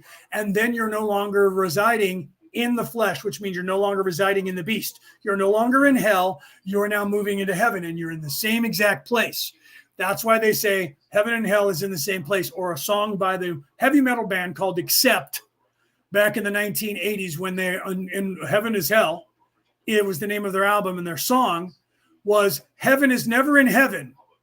Heaven is where hell is, and hell is down on earth. That is saying the same thing in a different way. That literally the number of the beast is 666, and it's the flesh pain body, and that you start out in hell and then you're supposed to ascend. That is the Christ descending to hell and ascending to heaven. He came down to earth. He lived in the existence of the evil people in this place and showed you the way out of this place with the evil mindset of the evil lower chakras, and you move up into the higher chakras, and that is you going from hell to heaven on your ascension. Muhammad did the exact same thing. So did Moses, for that matter. Did the exact same thing in all 3 of those religions. And it was showing you that the flesh is this place, and the evil people that control it, this is hell. But it doesn't have to be hell for you, because it is what you make of it. That's the law of one. If you live in the flesh, live in 3D reality, and want power, money, clicks, likes, control, fame, fortune, and all of that, that is living in the lower 3 chakras, you are in hell. You are as far away from the light as you can possibly be, and your life will always be a crap existence, and it'll never be enough for you. You won't get enough drugs. You won't get enough sex. You won't get enough rock and roll. You won't get enough power. You won't get enough money. You'll always want more, and you'll continue to consume it. That is what the message was in the Pirates of the Caribbean when they went and took the gold that had the curse from the Aztec king. And it was Cortez's gold that they found that the Aztec king had cursed. And what was their curse? Their curse was hell. Their curse was that they couldn't die, but were not alive. And they were stuck in the evil realm and in the existence of purgatory in hell, and they couldn't eat enough food, they couldn't drink enough wine, they couldn't have enough sex, they couldn't slake their lust. Remember what Barbosa said? And when in the beginning, when Jack Sparrow was in jail, and the 2 crew members came down, and he looked at them, and they reached in to grab him. You know nothing of hell, and they grabbed him, and the moonlight showed that they were skeletons. That was showing you. And they said the moonlight shows us for what we truly are. And he said, you know nothing of hell. That was the dissension and their penance for living in the flesh and being greedy and power hungry, money hungry, and all of that. And that was that. So the message wasn't, oh, look out for Aztec gold because you're going to turn into a zombie. The message was the same. And he realized it. Jack Sparrow realized it's a good thing. He even said that gloating while he was eating an apple to Barbosa. It's a good thing you guys mutinied, because I'd be sharing in that same curse with you. Funny old world that we're living in, isn't it? Took a bite of the apple. Want an apple? Taunting Barbosa because Barbosa was stuck. And he used that to his advantage eventually, and then to defeat Barbosa. Okay, but that was him having the knowledge, the mind to see, the eyes to hear, or the eyes to see, the mind to know, the ears to hear of what that hell was, and he avoided that. Then he used it to his advantage to stop them and to free everybody from that tyranny. That is the same thing. There's another message right there. You don't realize that you just saw the movie, and it was a cool movie. These guys had a curse, and the whole thing with Curse of the Black Pearl, blah, blah, blah, went on, and Davy Jones, and yada, yada. If you're not seeing that for what the writers were trying to show you, Bruckheimer was trying to show you, Jerry Bruckheimer is really good at that, and so is Ridley Scott. Their movies, even though you think in the flesh they're great movies and they're trying to sell them to you, and so you're going and watching them and they're real popular, you don't know that subconsciously and superconsciously the reason you're drawn to those movies is because there is another message there. Everybody wants to go and see evil people having control and good guys defeating them. And it's always one who stands, or few who stands against many. This message is the same message that's being taught to you throughout all of time. They're teaching you the same message over and over and over again. And then sometimes in history, it's happening and occurring. And they're filming it. 300 with King Leonidas happened in real life. Just the way, pretty close to the way you see it, even though that was done from a comic book series. Pretty close to they used real fact. The Kingdom of Heaven, Ridley Scott made that one. That's a true story. It happened that way. History Channel made The Vikings. Really happened. The only difference was Rollo wasn't his direct brother. They were separated by about 100 years, but everything else was exactly the way you saw it. It was documented. In history, you could look that up. So it's happening in real life with these struggles where few are standing against many, against tyranny and defeating tyranny over and over and over and over in history. And then we make movies in the modern day and write books in the modern day, and it's telling the same story. Why? Because that's trying to tell you, as below, so above, as within, so without. All of those messages are esoteric, and they're trying to teach you because the censors are trying to keep that knowledge from you. So it's there for you to see. And once you start to wake up, you realize that everything you've ever seen has already been telling you the knowledge. And that's why we tell the story of that Sufi, that guru, who was buying all the books, because this happens to all of us, everything, and watching everything and trying to wake up, trying to be awake and know what's going on in the universe. And then God will come as a thief in the night. I will return as a thief in the night, meaning you will have no idea when it's going to happen, and bang, it just happens. And that's what happens. You go from not knowing anything and trying to figure it all out to one thing triggers you, and all of a sudden you go, wait a minute, this is totally different. What is going on? And then you're like, oh my, this can't be right. I must be crazy. Am I tripping? Am I weird? Am I crazy? You start asking other people, and most of the people don't get what you're getting, and you're like, all right, I must be crazy. And then you kind of look around and you start seeing things, and you go, maybe this is real. Maybe I'm not just seeing things. And then you find a few other people, and that circle gets smaller of the people who know what you know. And then you start realizing they know the same thing you know. Well, that can't be right. If I'm crazy and I'm making this up, there's no way they could know exactly what I know. Okay. And then you start to realize I'm not crazy. I am seeing these things, because otherwise everyone is crazy and everyone becomes crazy, because everyone who goes on this ascension path eventually gets access to the same knowledge. So we're all either going crazy, and if you talk to people who are in the lower chakras who are trying to control this place and keep it a Starbucks or a Walmart, to where you're coming to their store and giving them money so that they get rich, they're going to tell you, yeah, you're crazy. Why? Because to them, you are crazy, because you're believing in something you can't see, taste, touch, smell, control, make money off of. And then they get a hold of the religions and go, well, at least we can do this. If the only way we can keep these people coming is we have to dumb down the information so that they'll never actually gain any traction. So they'll spend their entire life just paying our corporations who own those churches. That's what they do with everything. They have to control the narrative and keep you from learning anything legitimate. And the only way that you do it is to ignore all of them and go about your business, and that's how you figure it out on your own. When you start asking questions and you start thinking for yourself and you start ignoring them and you start plugging through life now, not flowing with their narrative. They tell you, don't read that book on your own because you're never going to figure it out. Read it on your own. Because if you don't figure it out and you figure it out wrong, don't let them know about it. And when you go back, wait for them to tell you about it. Okay? Though that's in movies too. Why is that? Because then you're going to start asking yourself questions. If I don't know the answer to this and I'm taking this the wrong way, maybe I should look it up and see if other people are taking it the wrong way too, so I can figure out what the right way is, because I don't want my teacher knowing that I'm doing this, because they're going to get mad at me and stifle me and tell me not to do it. I've done that my entire life. They tell me, don't go ahead in the math book. You're not going to understand it because you're stupid. And I'm the one who has to tell you the right way to do it. So don't you do it on your own, because you have no idea what you're doing, child. You're a dumbass. And I will tell you what you need to know. That's why I have that up on my Facebook page that says it's up, 6 o'clock up next, what we want you to think, because that is what you're taught everywhere in your life. Don't do anything unless I tell you to and how to do it.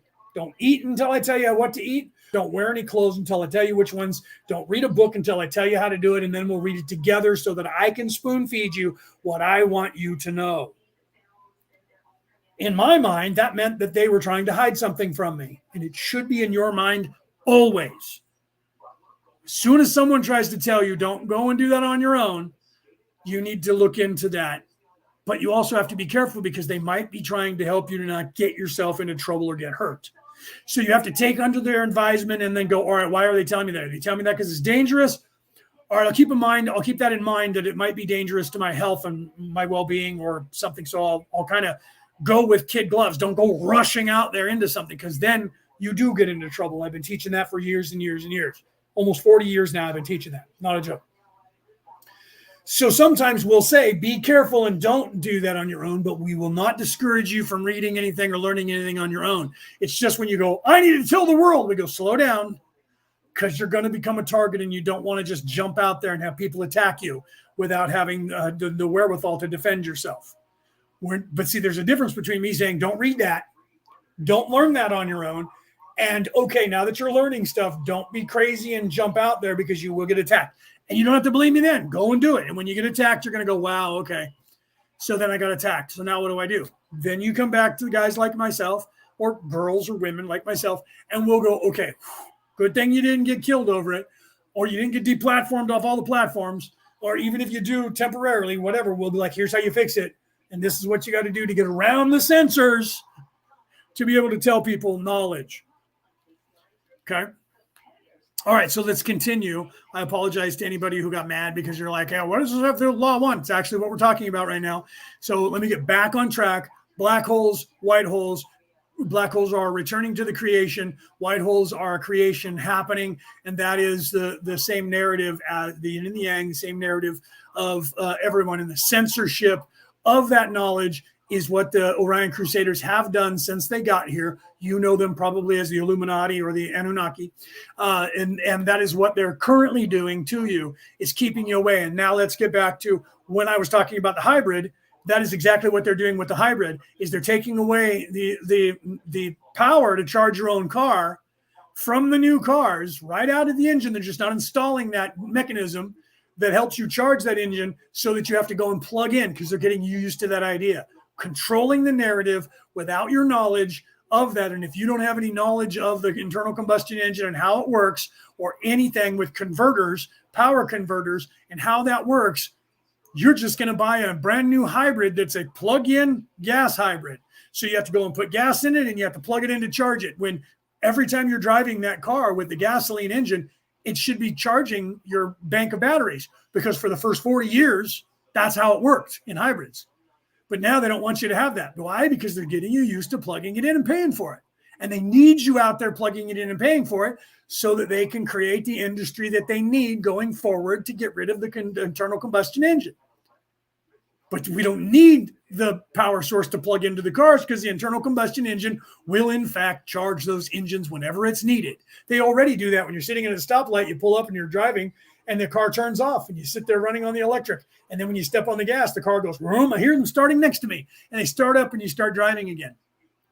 Why is that? Because now it's going to charge the battery. That's all going to go away, and you're either going to have to flip a switch and have one or the other now.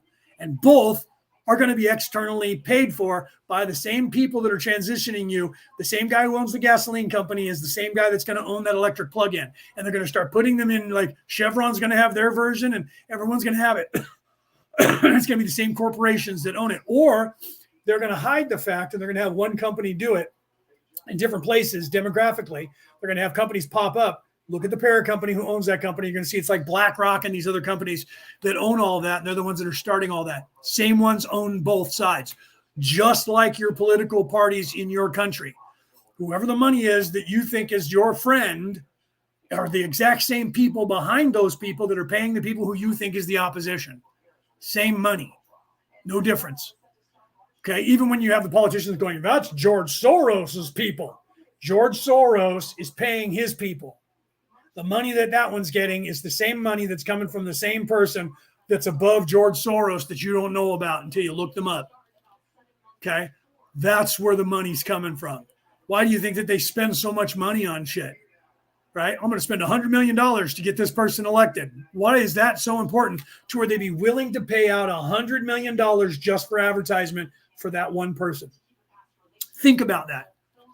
Okay. Nikki Haley is spending hundreds of millions, billions of dollars to run against Donald Trump.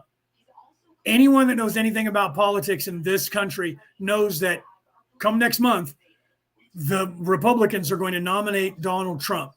What is her end game? Why is she still involved? She's either going to switch to the Democratic ticket, or she's going to switch to an independent ticket, or she's hoping to become the vice president, and she's trying to show her strength to the world. Or she's trying to become a Democrat, because that's who she really is anyways. She is the deep state.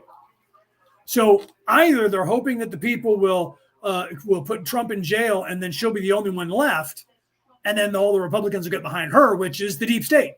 So you're trading, if Joe Biden doesn't win, you're trading the deep state for the deep state under a different name. Over here in America, we call those rhinos, Republican in name only. Okay? And that's the truth of that. Why do you think the same Democrats who are trying to defeat Donald Trump will not allow Kennedy to run? Because they can't control him, because he's not running as the deep state.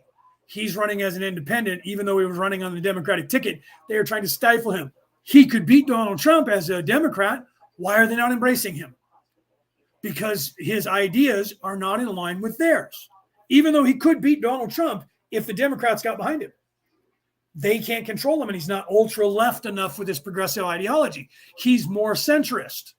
Even Barack Obama, if he ran today, as crazy as people thought Barack Obama was, then because of how far the left has gone, Barack Obama is considered a Republican today. Think about that, people. 20 years ago, 15 years ago, when Barack Obama was becoming the president, he was considered far ultra left. Now, by the people on the left, he's considered far not ultra right. He's not an ultra MAGA, but he's not left anymore, because left has moved so far left.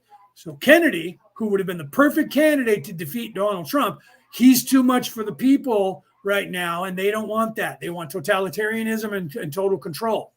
That is what they're vying for, because they got that taste during COVID and thought they had it. So they're still trying to hold on to it and keep it. Worldwide, they're doing the same thing in your country.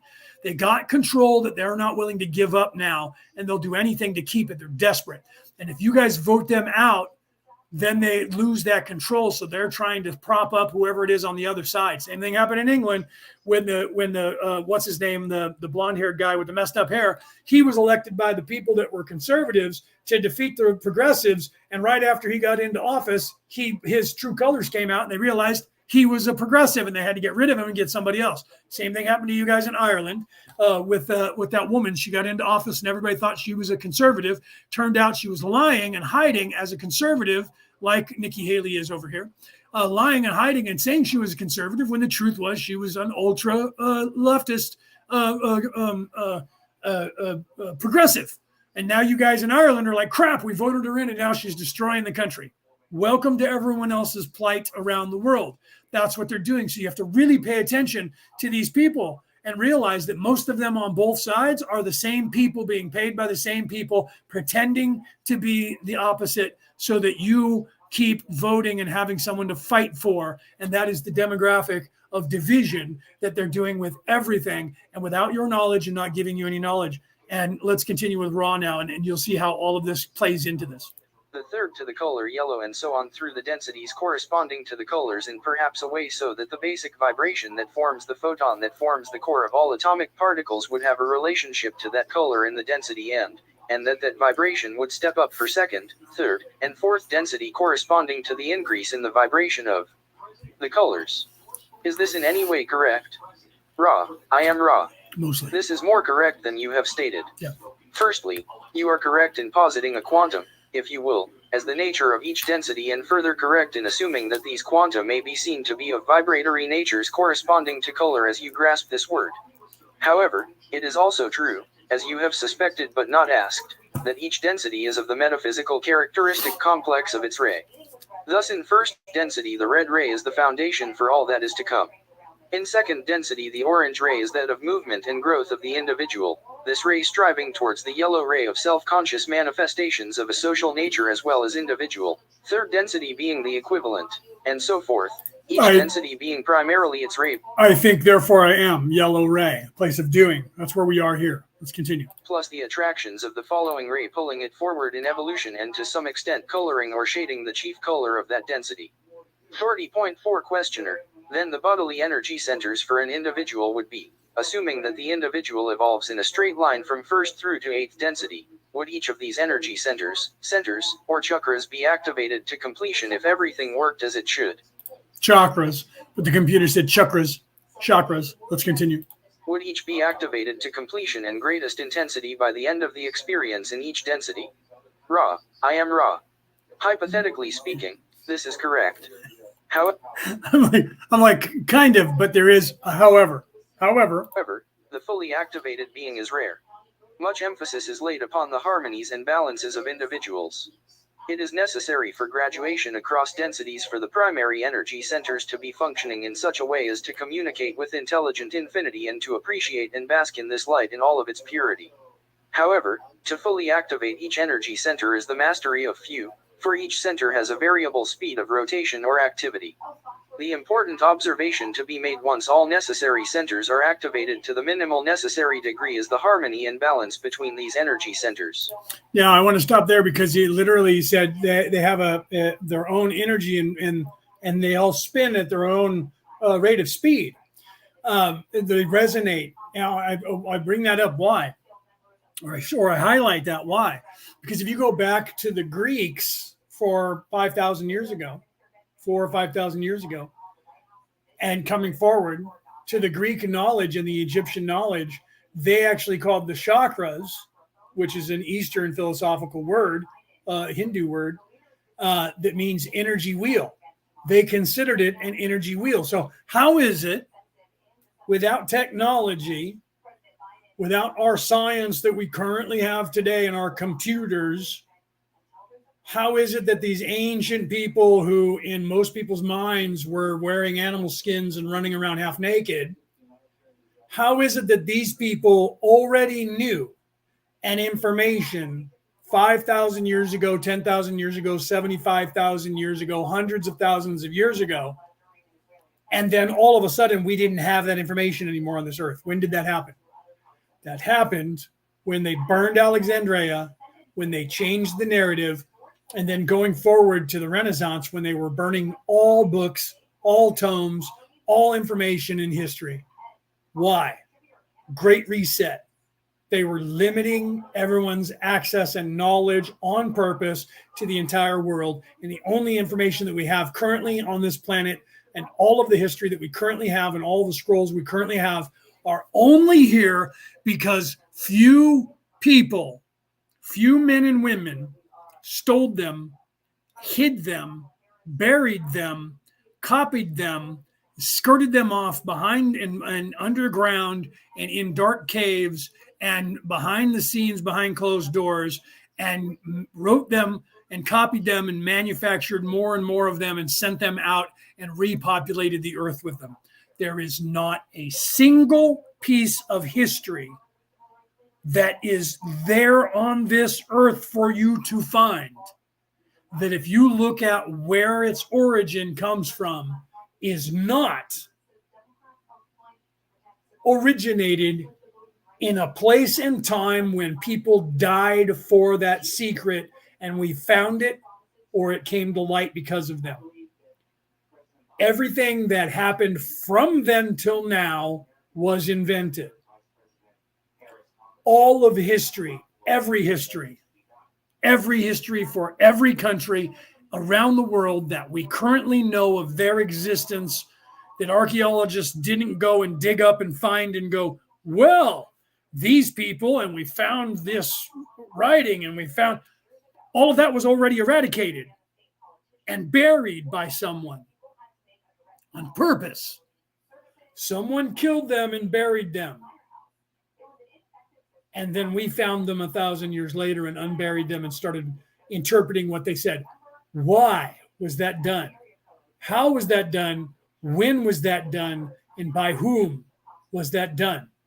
If you ask yourself these questions and go and look this stuff up, you start finding certain specific timelines of this earth where this information was eradicated all at once and attempted to all at once throughout time, throughout different portions in different places, and it's always orchestrated by the same people.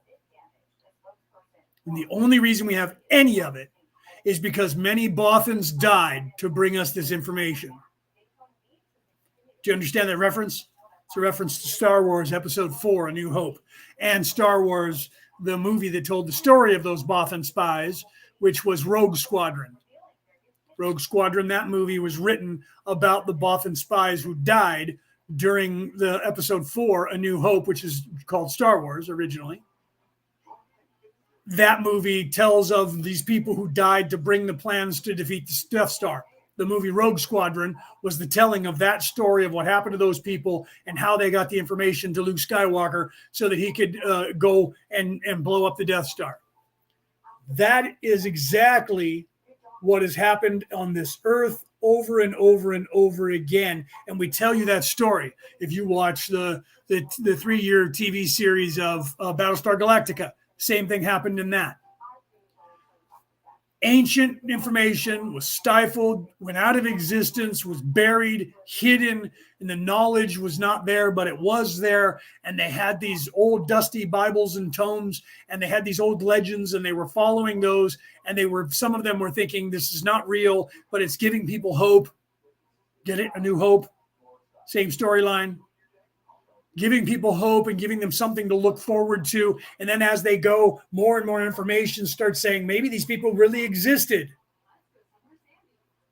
Okay. And I'm not going to tell you any more than that because that would ruin that entire series, but you can binge watch that on any platform. It's on like everything, Hulu and I think it's on Amazon. It's definitely on Peacock. If wherever you are on the planet, you have a version of that. Look that up and watch it, and you'll get addicted really quickly. And it has to do with, starts out with the technology about the same age technology that we have currently, only they have space travel that they all know about, where we only have space travel that only 4% of the population of the planet knows about. And they go down the road that we're going down now with AI, and they start creating AI. We have the movie, what was it? iRobot was about that same scenario happening in the 21st or 22nd century.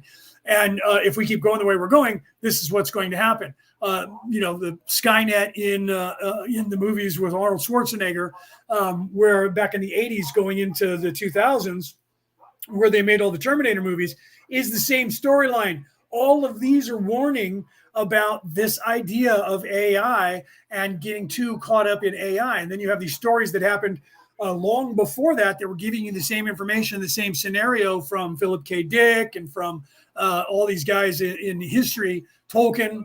That same thing is happening in that genre without computers, where you have the same thing in the same scenario where evil trying to be in control of everything and stifling the information and trying to silence people and controlling them. It's the same story. That's why people say that there's no new story that's told. Right. Okay. So let's continue with this. And I know that might sound confusing to some of you, that I'm throwing a bunch of parables at you all at once. But some of you, I think, will catch a few of those. If there's one or two or a few of you out there in the world that didn't catch any of those, I would suggest looking up the information. Just try to figure out, pick a genre wherever you live in your culture and try to figure out when your culture started, how it started in the creation story. And you'll find that you're going to tell you it's a myth, it's not real, and it's not true. And you're going to find that your civilization is based on an older civilization that ended and that they tried to stifle anybody from knowing about. And what's that about? And how old is my civilization? And how far back does it go? And what does this actually entail? And look up your gods and what they actually mean, not what they physically mean. Everybody's so worried about what they physically mean. and that they were real people and that they were real gods, and there was this physical thing, and they looked for gold, and they were coming here, and Enki and Enlil and and Thor and Odin and Shiva and all these gods. They were physical in the third dimensional plane, and spaceships coming down here and warring, and there was a lot of that probably went on, but they weren't really gods at all. They were just people with technology, not too far more advanced than we are currently. Let's continue. 40.5 Questioner, thank you. Taking as an example the transition between second and third density, when this transition takes place, does the frequency of vibration which forms the photon, the core of all particles of the density, does this frequency increase from a frequency corresponding to second density or orange, the color orange, the frequency we measure for the color orange, to the frequency we measure for the color yellow? What I am getting at is, do all the vibrations that form the density, basic vibrations of the photon, increase in a quantum fashion over a relatively short period of time? Ra, I am Ra. This is correct. Then you see within each density the gradual upgrading of vibratory levels. 40.6 Questioner, would this as a guess? Would the frequency going from second to third increase from the middle orange frequency or average orange frequency to the middle yellow frequency or average yellow frequency? Ra, I am Ra. This query is indeterminate. We shall attempt to be of aid. However, the frequency that is the basis of each density is what may be called a true color. This term is impossible to define given your system of sensibilities and scientific measurements, for color has vibratory characteristics both in space/time and in time/space. The true color is then overlaid and tinged by the rainbow of the various vibratory levels within that density and the attraction vibrations of the next true color density. 40.7 Quest. Okay, so as you transition, it becomes like the Vesica Pisces, right? As you transition, you are affected by one in the whole, in the center, in its brightness, but then you're starting to be affected as you're moving, sort of like an eclipse of the moon or eclipse of the sun, and the moon starts moving in front of it, and you see the aurora, you see the two as they start to blend, and then one covers the other one, and then the other one goes away. As you move, the sun becomes brighter. So if you're moving from the orange ray into the yellow ray, you first become blended as both. This is what he's saying here. You first become blended as both. So it doesn't go, because John was asking, do you go from the center to the center? And Ra was trying to explain, well, you don't just instantaneously go from the center to the center, that there's the blending of moving in. So they wanted to make sure that that Dawn realized, and I'm reiterating realized that you don't just go from brightness to brightness and you just skip. Everyone thinks we're going from third to fourth or third to fifth, and we're just going to jump, and we're just going to go third dimension, boom, fifth dimension, we're already here.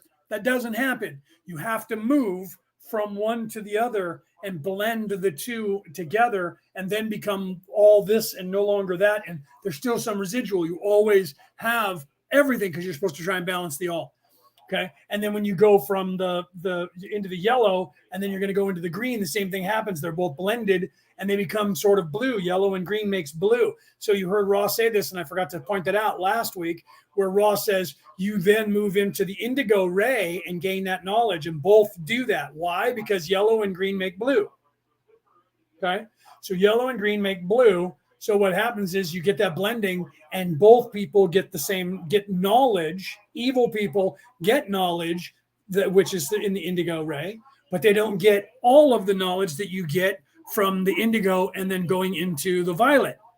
They get some knowledge, and then they use that knowledge down in the lower chakras from the heart, and they get a little bit of the blue. But that is what they can only use as evil here. They still can't create, and they still can't ascend any further. They're stuck there, but they still get knowledge. People think that, well, there just must be children running around like barbarians. No, they're very smart. Most of them are. That's why they're outsmarting you. They're keeping you as a child. So they're not childlike. They're smarter than you are, which means they're more of an adult than you are. So where they're keeping us, all of us on average at 11 to 14 years of age, they're actually somewhere around 17 or 18 years of age. Okay. You don't know that. And they're acting like, that's why they say they're superior to you. They say genetically they're superior All the people that are in the Illuminati believe that crap. I know a guy, I haven't talked to him for a while. He believes he's the devil. He believes he's Satan. And the first thing he said to me was all egoic, telling me how much more superior he was to me mentally and physically and genetically, and that his brain was bigger than mine. His ego had to tell me that. He literally had to tell me that to start with. Literally. Not a joke. And told me that he was, in fact, the devil. And that everyone here was so stupid, the entire world is coming to an end. In fact, the universe is coming to an end too, because these people aren't smart enough and they're destroying it all. And I was like, okay, so none of this is going to end ever. This is all going to be exactly the way it is for all of time. Because according to us, the creator, this scenario is the best one that works. Okay? So because until we've designed another scenario that's better than this is going to be here forever. Just like this. Everywhere in the evolution of everything. Unless going through all of these scenarios, we come up with a better one. That doesn't mean this one's going to just go away and that we're going to be saying, well, that's a good idea. Now we're going to just stop doing that and just have everybody do that. We're not going to do that, but we will have people that will do that have never been exposed to this. And see where they go, because I'm a scientist and that's what I do. Okay? So that's what I would do. I would keep this one and see what it comes up with and then start that new one that we came up with and see what they come up with. So there's more than likely an infinite number of possibilities, and this one happens to be the one that you're in. Okay? And it doesn't mean it's going to go away. You can never defeat evil because it has the same purpose you do. Okay, you need to realize that. So when you're balancing these chakras and moving from one to the other, you don't just go, boom, I am in first dimension. Boom, now I am second. There's a process that gets you there. And you don't go second, boom, third. There's a process that you have to go through to get there, to evolve, evolution into that place. And you have to do that. So you don't get to skip. We're not moving from 3D to 4D. Bang, bang. We're not moving from 3D to 5D. Bang, bang. We have to go from 3D to blending to 75% 3D, 99% 3D, 98, 97, 96, 95, 94, all the way to in 4D 100%. And then we have to do the same to move into 5D, and the same to move into 60, and the same to move into 70, and the same move for beyond there. Okay? You don't just go bling, bling. Light out, light on. Okay? You have to move through the entire way to get to that. This is what Ra's talking about. Let's continue. How long was the time of transition on this planet between second and third density? Generation and a half, I believe. Is that correct? Ra, I am Ra. This is correct. The time measured in your years being approximately 1,350, 1,350.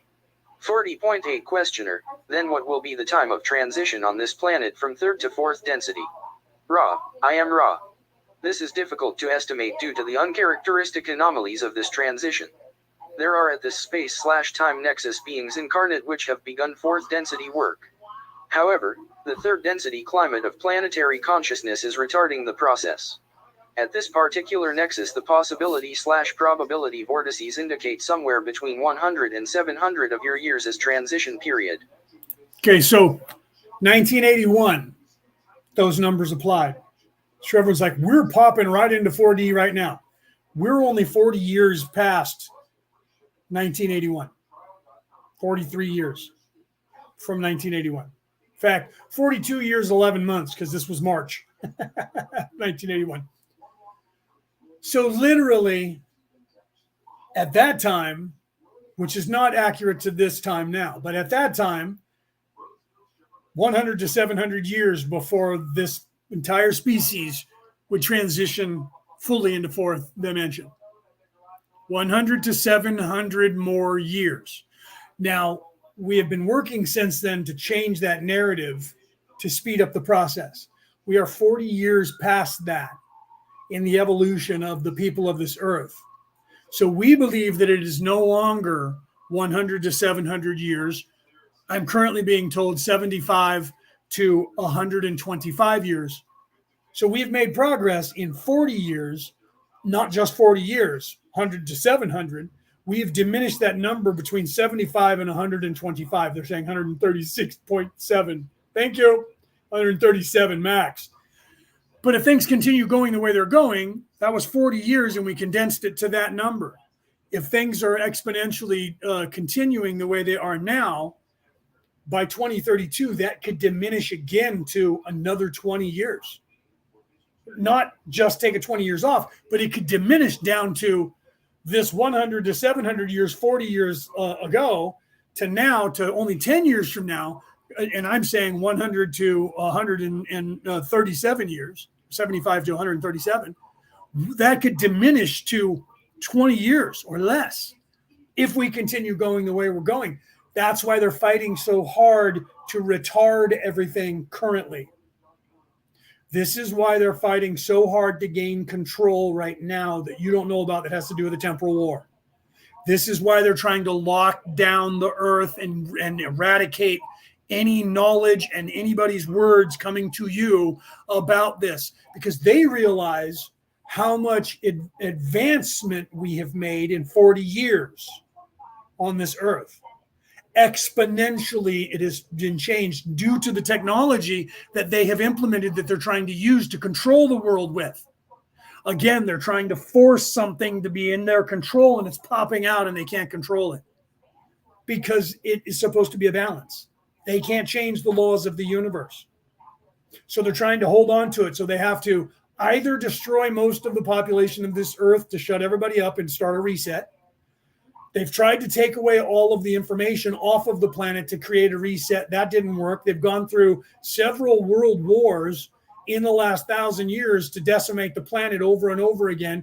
Plagues that they've initiated. I don't care what you think about conspiracy theories. Okay, I don't care if you think I'm crazy for saying what I'm saying. Because if you believe that COVID started because a bat got loose and bit somebody in a fucking market, or somebody ate a bat that was poisonous in a market in China, and that just happened naturally, you need to look up how things evolve on this earth from animals to humans and how long that takes. Ask a scientist who knows that information. They're going to tell you that COVID could not have happened the way they say it happened. Ever. And then when they try to tell you that COVID got more powerful, no disease in the history of the universe because of physics ever does that. Ever. In the history of all studies everywhere on this earth. And off. And in. Ever. Until they said COVID was getting more dangerous. That's a lie. They had no proof and they couldn't show you that. It was just words that they said. The same thing with gain of function research. Look it up. I've done it. I'm part of and have been working with the world courts that know this information, that have been publishing it since 2019 to the world. But it's being stifled so that you just can't find it. And then when you read it, they say, that person's crazy and lying and making shit up. Really? Then why is it that all scientists who are real scientists know that? Know that that information is true? Never mind that now. Don't listen to that scientist. We got 100 million scientists that will tell you otherwise. That we paid, that we got to sign this piece of paper. This matchbook says you're lying. Okay, that was from a reference from a comedy movie from the 80s, Airplane. This matchbook says you're lying. You open it up and it says you're lying. Okay, it's just like I knew a guy who had a tattoo down right above his penis. And he would pick up women and say, I'll bet you I have your name tattooed on my in my privates. So women were like, oh, I want to see that. He pulled down his pants and the tattoo said, your name. Showed it to me. He used it as a pickup line. This matchbook says you're lying. I had all these people say that you're lying. They all signed the thing and they're all these people that are in charge. They know everything. Smartest people in the world. And they say, that guy's lying. Okay. They did that with Donald Trump in 2016 and Brennan, director of the CIA, had 117 people that were officials in the industry of the military industrial complex of the United States signed a piece of paper saying that Donald Trump was lying. As of Wednesday, today's Friday, as of Wednesday, the official government of the United States of America investigating that has now said that the ex-director of the CIA paid those people to sign that piece of paper, and that most of them, when they're interviewed, said, I have no idea what I was signing. And I don't believe what we were saying in that, but I wasn't told what it said. I was told to sign it. As of Wednesday, it has been proven that the ex-director of the CIA lied, concocted information, was working in conjunction with Barack Obama to create a scenario to entrap people so that they could then create a scenario to spy on all of the people and Donald Trump. Proven, whether you like to believe it or not. Proven and being investigated currently by the government of the United States of America, that the deep state of the United States and that the system that is supposed to be the spy network and the FBI, the CIA, the NSA, and the Secret Service in the United States government is corrupted from the top down and has been lying and rigging the election for the last 3 election cycles, at least that they can prove so far. And this is actual fact that's actually been proven. You probably don't know about it because your news agency is not telling you about it. Controlling the narrative and not giving you information that is accurate, actual, and factual. Giving you a story that is what they want you to believe, not what is real. Even though real people are finding these things out in reality after these people are no longer in those positions. And it's taken years for that information to start coming out. And they're still working on it, and more's coming out. It's not them making shit up. It's not them being opposing, oh, they're just doing what those guys claimed they were doing, and it's just a lie, and they're just making that up. You won't believe that they lied to make the shit up to begin with, but you'll believe that these people are lying to say they made that shit up. Do you see the Skynet at work here? Do you see the Jedi mind trick that is happening to you? That's like saying there is no such thing as UFOs. It's demons. I'll believe in a God that nobody has spoken to for 3,000 years. I'll believe that there is an invisible, evil entity that is shaped like the devil and has fangs and horns and wings. But I'm not going to believe that there's another human being that lives on another planet that came here in a car. Came here in a plane that flies through space. That's impossible. But there's this winged creature that you can't see that's called a demon that works for this thing called the devil that's invisible that could be standing here right now trying to eat my head. And I'll believe that. And that's what's getting into my head and lying to me and making me believe that there's this things called spaceships that are flying in the air that came from another country, another planet. You know, before when we had only ships, I was just referring to that. They said the same thing. Ragnar Northbrook said, I've gotten a hold of some maps and some ways of traveling across the ocean, and this guy from 800 years ago said there was a land out there. Everybody at the time said, we're not paying for you to go over there because there is nothing there. There's nothing out there. Nothing. You're going to fall off the edge of the world. He ignored them and secretly went out there, and guess what? He found land exactly where he was told that he found it. We now call it England. The English did at the time. So the Vikings over there didn't know about the English. The English didn't know about the Vikings till the Vikings showed up. Same thing happened in 1492 when Christopher Columbus got the same map, by the way, from the same person. He got the one that Ragnar Northbrook got from Leif Erikson. And Columbus got a hold of it. And he went, tried to get people to give him money to pay for the expedition to go and find this land that was called Vinland. That would be the west coast of Canada and the United States of America, that the Vikings came and settled on at one point and then left during the Ice Age. What? 10,000 years ago? No. Look it up. So through 2,000 years ago, they had that information, and Leif Erikson found it and went there and found the places. They named the places Greenland, Ireland, and Vinland. Okay? Greenland is now a country. Iceland is now a country. Vinland is now Canada and the United States on the East Coast. So Northbrook found the England and then focused going down the coast over into the Middle East, not continuing across the ocean.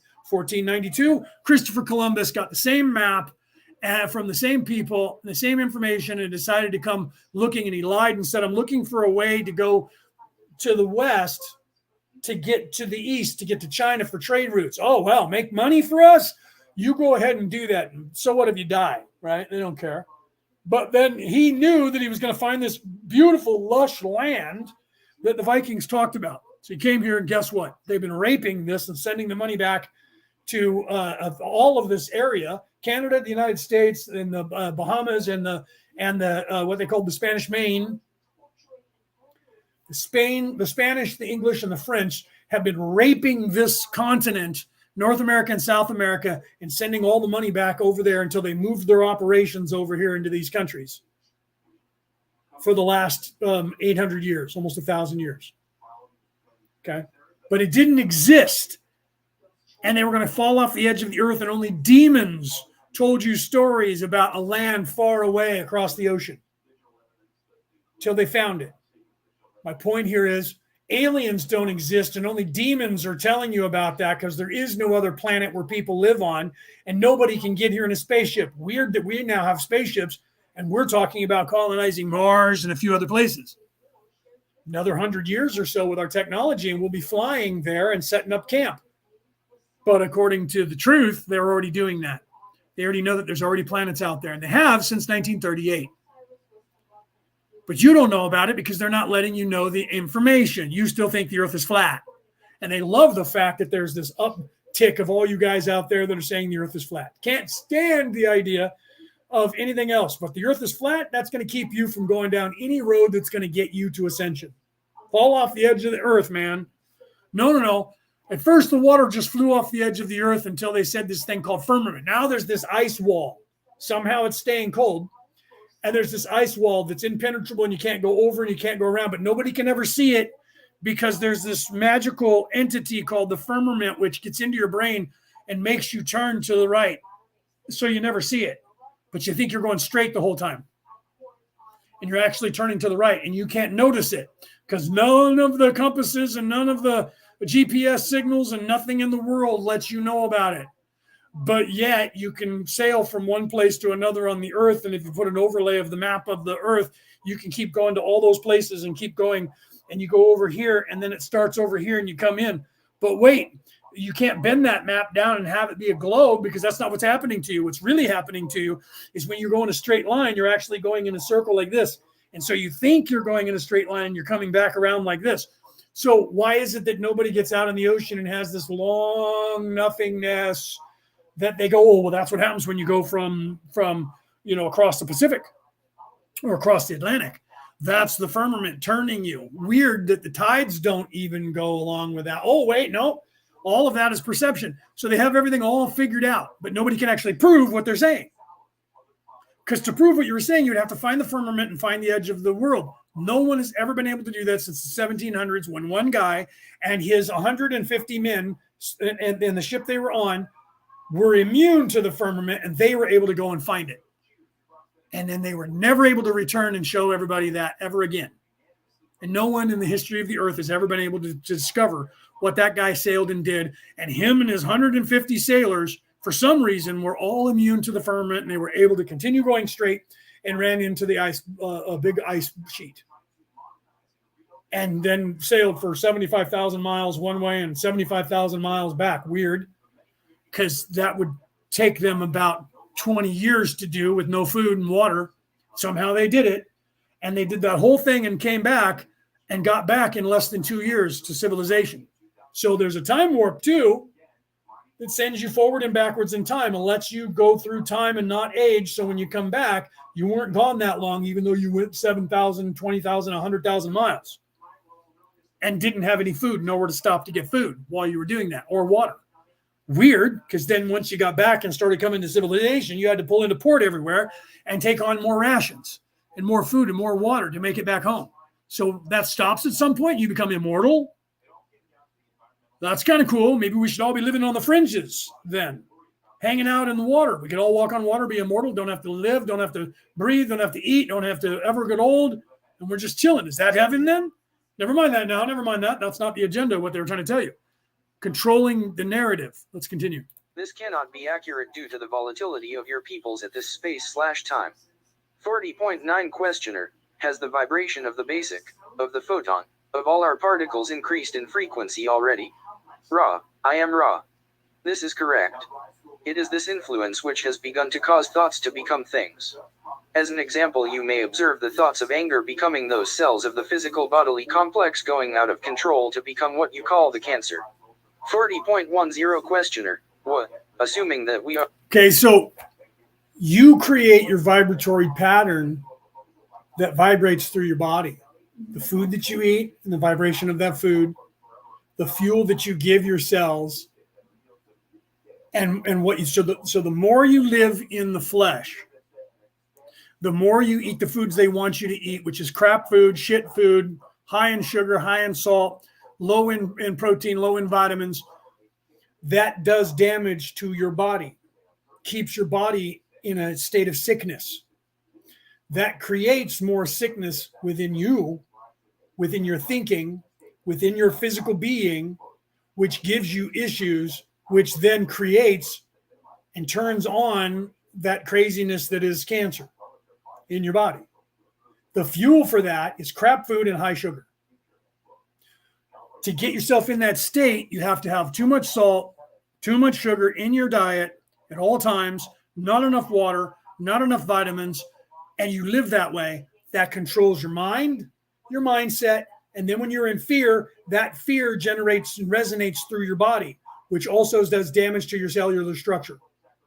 So if you are living in fear because they're peddling fear, if you're eating their shit food with all of the chemicals in it and not the right nutrients, low vibration food keeps you in low vibration. They keep you in fear, which keeps you in low vibration. The panic ages you faster. Bellicosity, the affinity for violence, which is in this physical place, does the same thing. Ages you faster. Worrying, stress, fear ages you faster, destroys your body, creates a scenario that is toxic in your system. Your mindset, because of everything that's going on, does the same thing, keeping you in a low vibration, keeping you as a child, keeping you stupid, keeping your body on the brink of disaster and destruction and cancer at all times.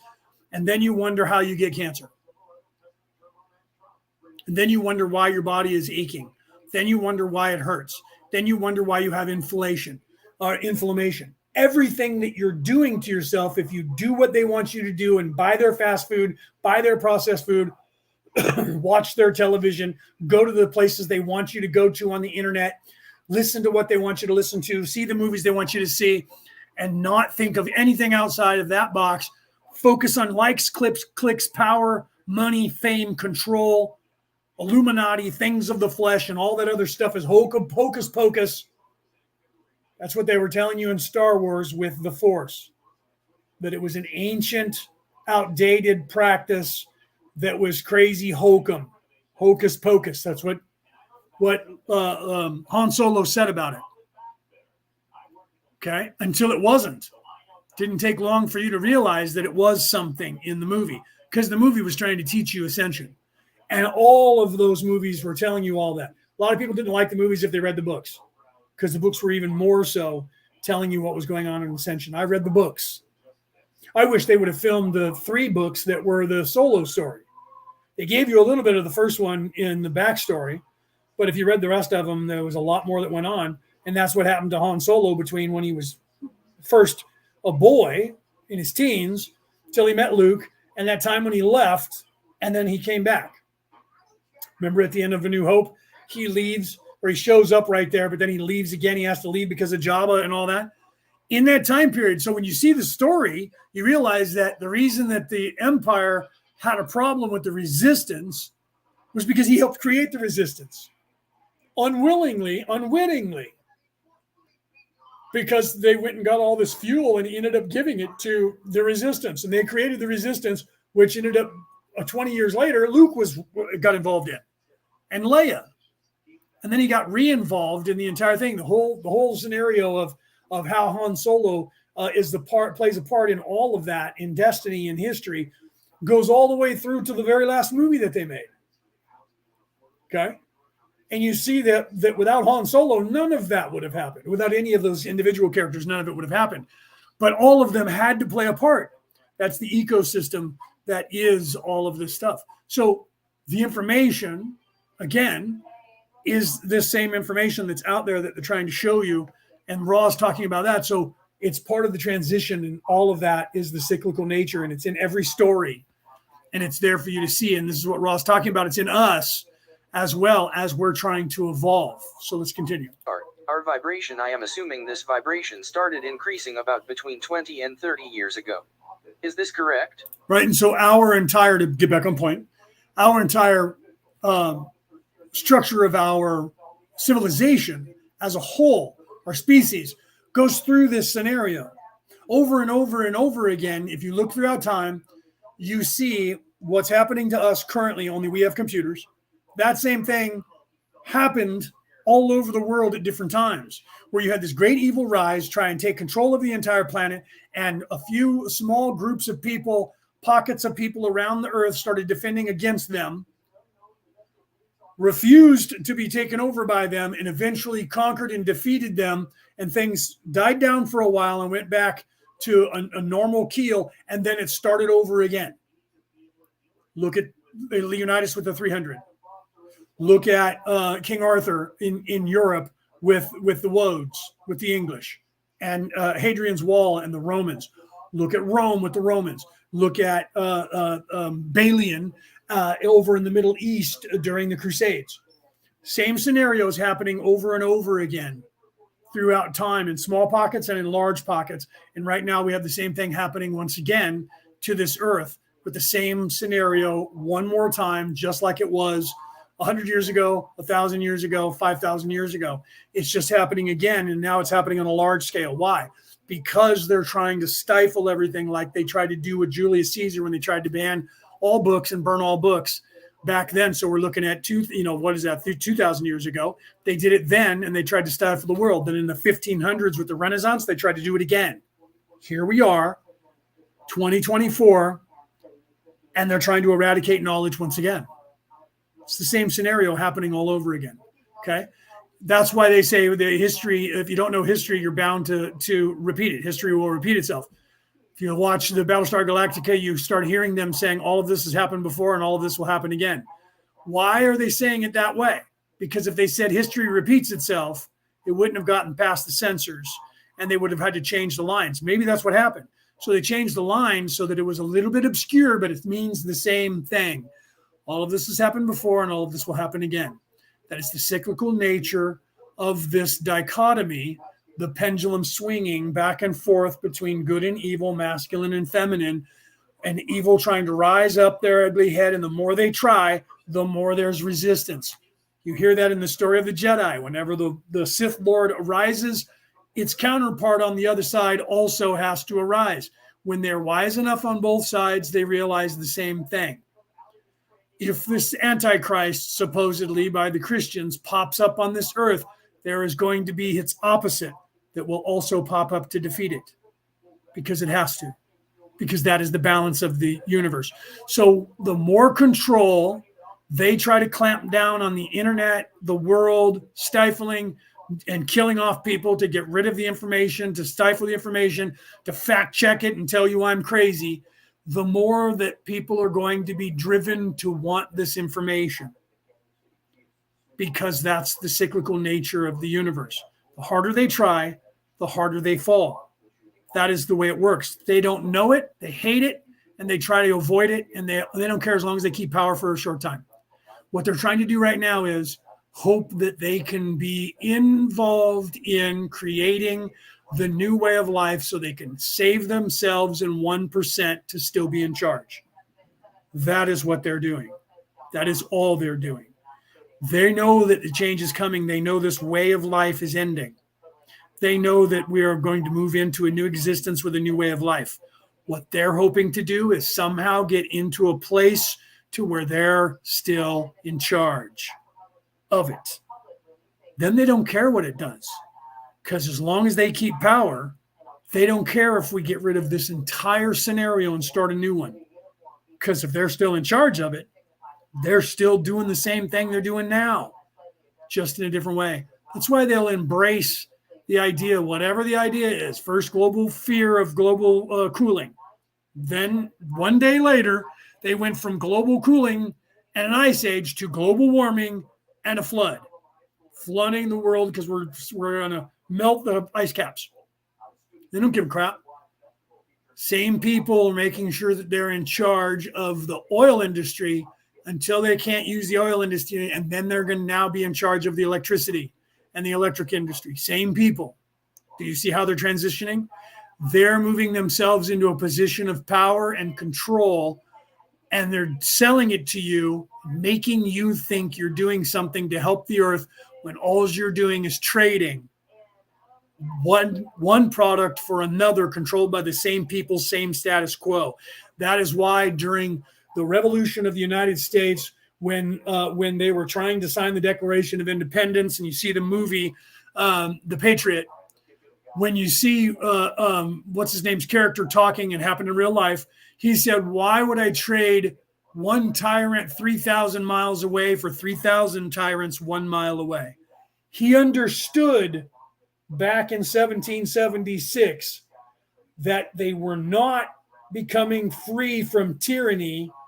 They were no longer under the control, and this is what they were trying to do, no longer be under the control of that one king, and that all of the landowners in America were going to make up the autocracy of America, or the heptocracy, or the oligarchy. That's what you would know it as, the oligarchy of the United States landowners who run this country, which is what they did do and have and are still doing.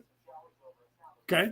So they traded the king in England. And the truth is, what you don't know is, if you really pay attention to some of these movies where you see, I think it was Hamilton went over and talked to the king, they convinced the king that the signing of the Declaration of Independence was only for the people over there to believe they were free from the king, and that they were still going to pay the tithing. And they spoke to the king and got the king to agree to allow them to think they were free. This is why you have people now that say this, and you call it a conspiracy theory, that the truth is the United States has been under the yoke of the English Empire ever since, and so is Australia. Because in most ways, that is true. Okay. Why do you think that everybody has this allegiance to the mother country of England? Because they're still under the rule, secretly behind the scenes, by the same people who own that country. Okay. And that's why people call that a conspiracy theory and say that's just not true. Look up who thinks they own Australia. Find out who the parent company of that is. You're going to find BlackRock and a few companies that own everything, portions of all those companies. Those are the same people that go back to the Habsburgs, the Hohenzollerns. Those are the same people that go to the English throne. Those are the same people that go to the Rothschilds and everybody else. They're all the same families that own all the corporations, that own all those companies, that own all those governments. Always have. They just let you, the people, think you're overthrowing tyranny, and they let those people that they put in charge get murdered by you for the sake of justice. Shuts them up too. They don't have to pay those people. And then they just make concessions and have you believe that you have a new country. And the truth is, all the companies that are running your country are the same people. Look into that. So they don't care if the world changes and the face of the earth changes, as long as they stay behind the scenes. That is the longevity of what they're attempting. Let's continue. Ra, I am Ra. The first harbingers of this were approximately 45 of your years ago, the energies vibrating more intensely through the 40-year period preceding the final movement of vibratory matter, shall we say, through the quantum leap, as you would call it. 40.11. See, so now through all that, let me get back on point. Through all of that happening, despite all of that happening, because of all of that happening, what is happening is everything they tried to do and got done for a short period of time is ending because more and more people are starting to become aware of this and learning knowledge and gaining knowledge and seeing them for who they truly are. The devil will be unleashed on the earth for a time. That means a beginning, a middle, and an end. They have been able to control the narrative for a time. It's slipping through their fingers. So the only thing they can hope is either kill everybody off to shut everybody up, to start it all over, control all of the narrative to stifle it all, because that's what they've done in the past. Both of those things, sometimes at the same time. Or if those don't work, make sure they maneuver themselves in the place of power, pretending to sacrifice those people that you will know the names of. String them up, Muammar Gaddafi and Saddam Hussein. String them up. Sacrificial lambs. People pulling the strings behind them and above them are still in charge. That's what they're going to do again. So if there's this antichrist that shows up, they'll gladly, since they've been teaching you there is one, they'll gladly prop one up, give him to you, make him be the guy that everybody hates, kill him off, and go, good thing we found him out. Wink, wink, nudge, nudge. Good thing you guys all were smart enough to see that guy. Now we're in the age of Aquarius and everything's prosperous. Everybody back to Starbucks. Everybody back to the church. Everybody back to, oh, we don't need churches anymore. You're right. We're a secular nation. We're evolved past the idea of churches. We don't need religion. Let's just get rid of that altogether so there's no threat from those evil people that were trying to run the world. Don't worry about us business, though. It's a good thing we're still here to keep commerce going. And then they'll come up with some new governmental system, which will be very similar to the other one with maritime laws. Some way, the money's still going to flow to that 1%. Be wary of that. Okay. So, but despite all of that, everything is changing and still not allowing them to gain and control everything and shut everybody up. That's the evolution. And it's exponentially changing for the better. And they can't stop it. And that's what Ross talking about. 40 years prior to 40 years ago. So 80 years ago is what he's referring to currently from this time, because this is being told 40 years ago in 1981. So Raw is talking about 40 years prior to that, which would be 80 years ago from now. The 1940s in the world is what he's talking about. One questioner, starting then, 45 years ago, and taking the entire increase in vibration that we will experience in this density change, approximately what percentage of the way through this increase of vibration are we right now? Ra, I am Ra. The vibratory nature of your environment. Yeah, I actually read that book. Rick said, someone sent me Mein Kampf to read. Should I? Yeah. That's funny that I'm talking about 40 years ago, that same time period. That book is it was written by Adolf Hitler when he was in prison. He was a corporal in World War I and he got caught and he went to jail. He was in a prison camp waiting for the war to end. While he was there, he started writing Mein Kampf. Mein Kampf is German. It means my struggle. Okay. That's what that means. Mine is my, Kampf is struggle. Mein Kampf. I speak German. Okay. Know this. I don't remember if they tell you this in the book because I don't think he admits it. Know that Adolf Hitler was an Austrian Jew. He was not a German. He was an Austrian, but he was half Austrian, half Jewish. That man decided that the Germanic people, his Austrian side, was the superhuman and they needed to kill off the Jewish people because he grew up in a poor neighborhood and saw that the Jewish people controlled everything. There's a lot of them that control a lot of the industry. Most of the comedy industry in the United States is owned by Jewish people. Not a joke. On Saturday Night Live, they have the token non-Jewish man and woman and, Asian man and woman and black man and woman. But all the people are Jewish that are on most of the shows. David Letterman. Most of the people who are on there are own it and produce it, or all the comedy shows. They're all owned and operated by Jewish people. They have other people being the stars of the TV show. Seinfeld, Jerry Seinfeld. That's a Jewish man. Okay. All of the people on that show were Jewish.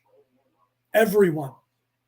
Do you see? So Hitler decided that the Aryans, after being defeated in World War I, needed an enemy to fight against, and he picked on the Jewish people because they own all the diamond industry, still do, around the world. So what they were doing was he was influenced by the same people. The Habsburgs and Hohenzollerns are what started World War I.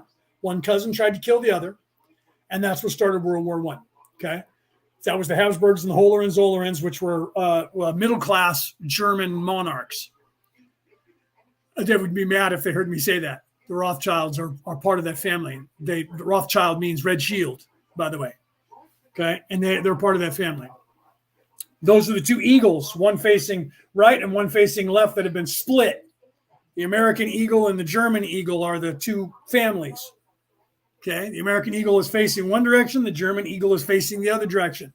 The Habsburgs and Hohenzollerns had one eagle originally. Look this up in the 1800s. One eagle facing in two directions. They almost look like chicken heads. They didn't look like eagles because the neck was too long. But they were two eagles as one with two heads. It was a two-headed eagle, and then they were separated when the family had a falling out and wanted to rule the planet. Each person from each side of the family wanted to be in charge, and so they split up. That was the Habsburgs and the Hohenzollerns when they were together as one. That comes down to the Rothschilds and a few other families now. So they split up, and they were controlling the world. The United States of America, under the banner of the English, under the banner of the Rothschilds, and that would be the Habsburgs, I believe. If Peter Coyle were here, he'd tell me if I was wrong there. And then Hitler, who was not in any way a royalty, was a half-breed German Jew or Austrian Jew.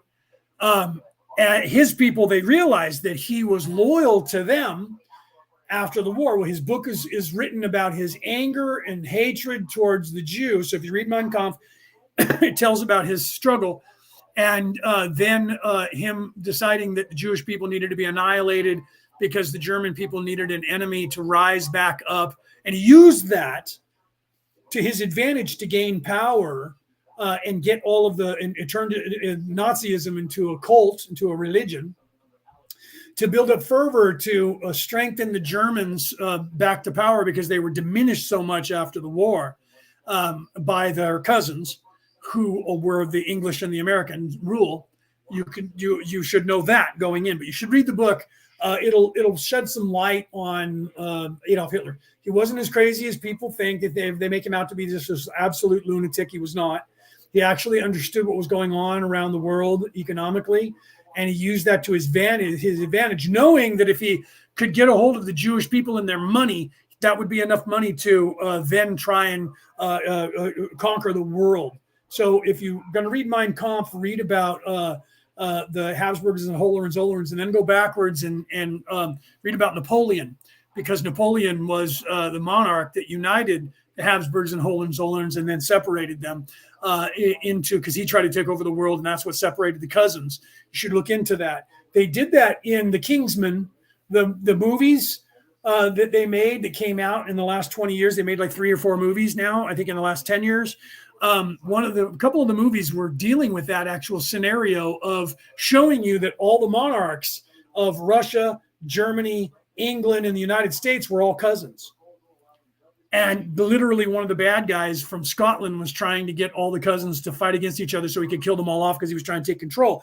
That scenario didn't happen in real life, but the truth is those people were real and they were all cousins. Okay? And people didn't know about that. Everybody knew about it, but then they didn't know about it, and they forgot about it in history. And now you come down to America or to now these days, and everyone has forgotten that just 100 years ago, everyone knew that all the people that were in charge in all these countries were all cousins. But now they act like that they were never related.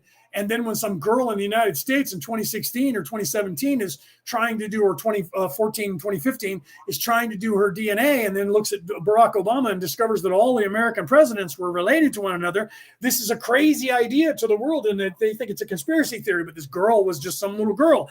And then when they went beyond that, when they made the documentary of Above Majestic, they went beyond that and proved that all the monarchs of the planet have been related to one another going back at least 1,500 years and quite possibly as many as 5,000 years. And people call that a conspiracy theory. But if you go back in history, everyone knew it forever until that information went out of favor when they decided to hide that information from everyone. Before that, everyone knew it. It's still in history. You can look it up. So Mein Kampf is a great book. If you come at it from that mindset, you can see the evolution of him. I did. I read that book when I was 18 or 19, I think, the first time I read it. So yeah, Rick, I suggest it. Read it. As long as you're not one of those people that are easily influenced, because you'll start becoming a Nazi if you're easily influenced. You'll be like, he had the right idea. We need to kill Jews. And he just was using that to get the German people to stand up for themselves again, and parlayed that into the Aryan race and trying to take over the entire world. But he wasn't seriously trying to take over the entire world. He was trying to unite the families. He didn't want to go to war with the United States. He didn't want to go to war with England until they refused, and the cousins were still fighting, and they refused to unite under his banner. And the same war that he was involved in as a corporal in World War I with the same cousins started over again in the 1930s, going into the 1940s. And they were using the planet at the time. They wanted the Japanese to attack America by sea, and the Mexicans to attack America by land to keep the Americans occupied and weaken their army, so that eventually they would weaken the Japanese and the Mexicans and the Americans, so that they could come in and mop up and take over all of America, North America, South America, and go into Japan. And at the same time, the Americans and the English they had the rest of the world was behind Germany. So they did unite a lot of the Tsar and all of those people.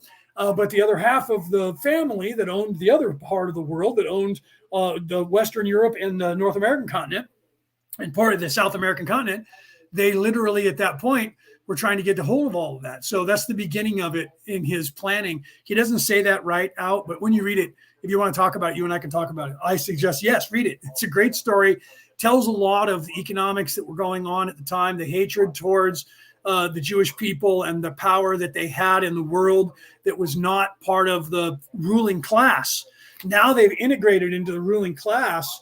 That's why they are the same now. But back then they were not. They were separate, and the Jewish people were trying to find their way. They didn't have a country because it was taken from them. So it was right around that time period that the Jews moved back into Jerusalem, and that's why Palestine now says that they're not legitimate, because they didn't have a country. They were dispersed throughout the world because of being dispersed after when they were stuck in Africa, and then they tried to come back, and then they got kicked out of there, and they were all over the world.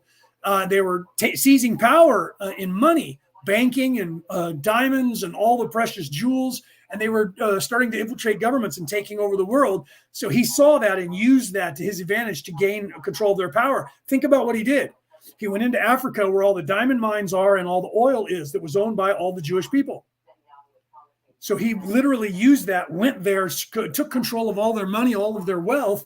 And then when he lost, the white people, the Habsburgs and Hohenzollern crew, gave it to the Bedouins who lived there. That when they will give you back the land and prop you up. Saudi Arabia came a place. Iran, Iraq became a place.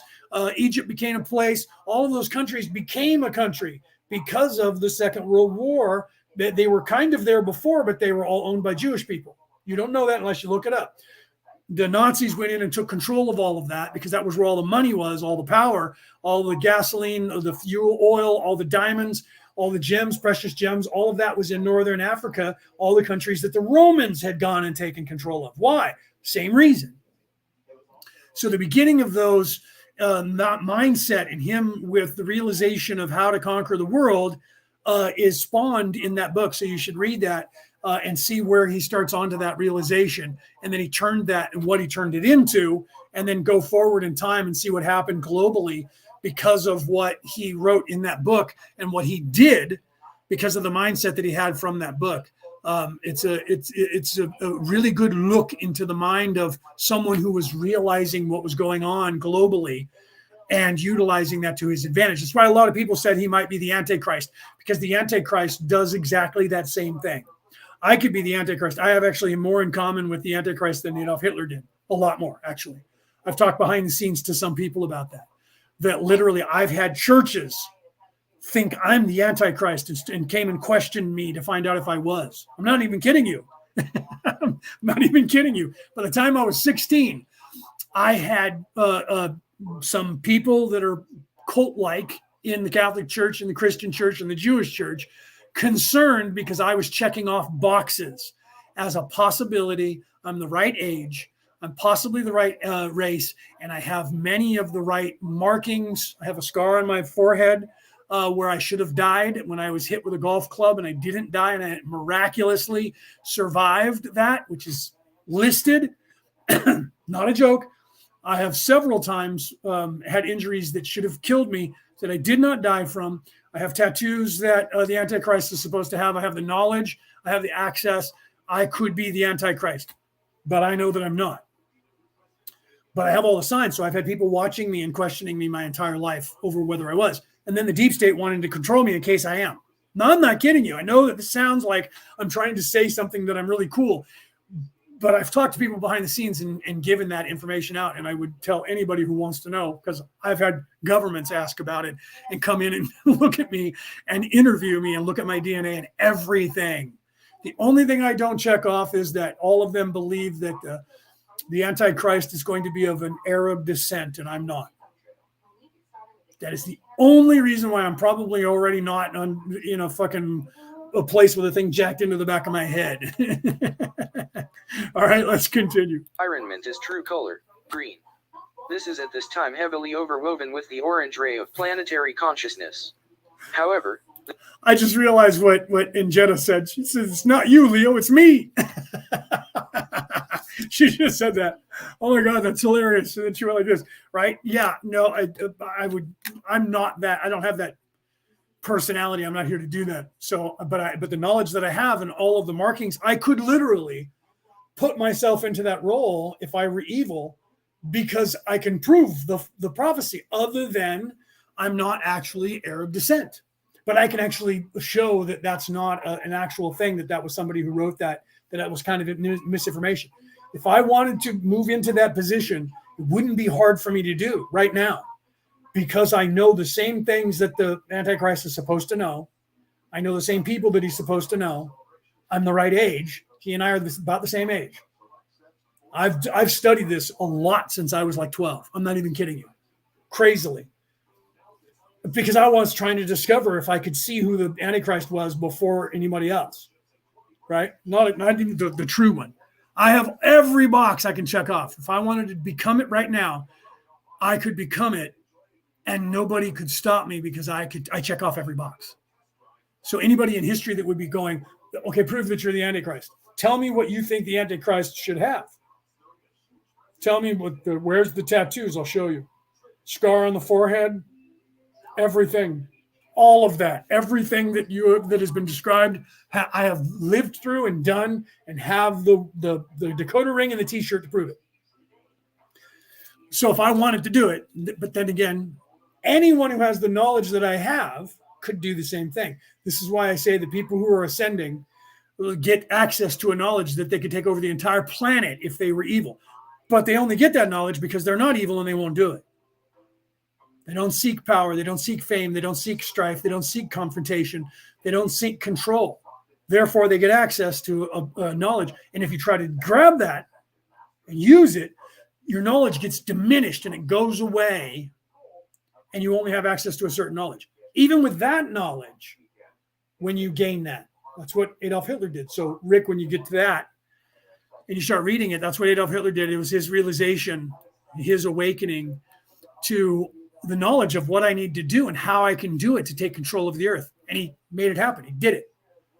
Right? So if you want to take over the earth, you can have a spy mind into 1931. It might have been a little bit before that, into the global thing. And if you understand, that's why I told you to understand that. If you understand the globe at the time, the economics of the time, social economics of the time, and if you have the knowledge to then take that and see this dynamic now, 75 years, 80 years hence, and realize the same power structure, you can utilize the same knowledge from that book, but then you can go back another 3,000 years and read The Art of War by Sun Tzu and do the same thing. Okay? If you go and read The Art of War, you can then read Mein Kampf, The Art of War, and a few other books throughout history that military personnel read. that leaders of the world read. And that's why they're in control and in charge. Not kidding you. I talk about that all the time. Taking economics, global economics, world history, military history, civics class. Learn those that I just said to you. Learn about those subjects, and you will unlock the knowledge to take this world over. And if you don't want to take it over, you'll unlock the knowledge that will make you rich beyond your dreams of avarice. That came right from Star Trek, by the way. Leonard McCoy said that. You'll be rich beyond the dreams of avarice. That was the one in 1989 when they came back in time to San Francisco. He told that to the guy when they were trying to get him to make a see-through aluminum so that they could use that to scoop up some whales, humpback whales, to go back into the future so they could stop this big device from destroying the planet. And he used that term. You'll be rich beyond your dreams of avarice. Anyway, but that's the truth of it. So if you want power, money, fame, control, and you want to be evil, you can gain that knowledge from Mein Kampf. But if you're reading it for the knowledge into the mind of a madman, in some respects, read that, because it'll show you the dynamic of the world then and the knowledge that he got from that. And that applies to all time periods in the world. Okay, let's continue. The nature of quanta is such that the movement over the boundary is that of discrete placement of vibratory level. 40.12 Questioner, you mentioned that thoughts of anger now are causing cancer. That's right. Cody says, my husband just said that you're crazy, talking about me. I knew he was probably kidding, right? But that was funny. Even if he wasn't, most people think I'm crazy, right? I sound crazy to anyone who is in the lower chakras. If you are living in the flesh, in the lower three chakras, even if you just moved into your heart chakra, and that's as far as you're going, and you're not completely starting your ascension into being in service to others, I sound crazy. You will absolutely think I'm crazy. And there's nothing wrong with that. It just happens to be where you are in your ascension. That's why in the movie, I can't remember the name of it now, but in the movie, that was the movie with the lichens, the vampires and the werewolves. And Celine was the vampire who was the hunter of the werewolves. In the very beginning, she has to go and wake up Marcus or not Marcus, but the other one, because she has to tell on this guy who's trying to overthrow the coven.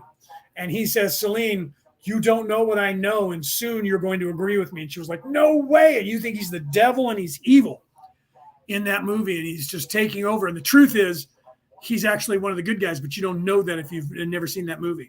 He's one of the bad guys, and she thinks she's the good guy until she starts to realize that the people that are in charge in the coven are not good guys.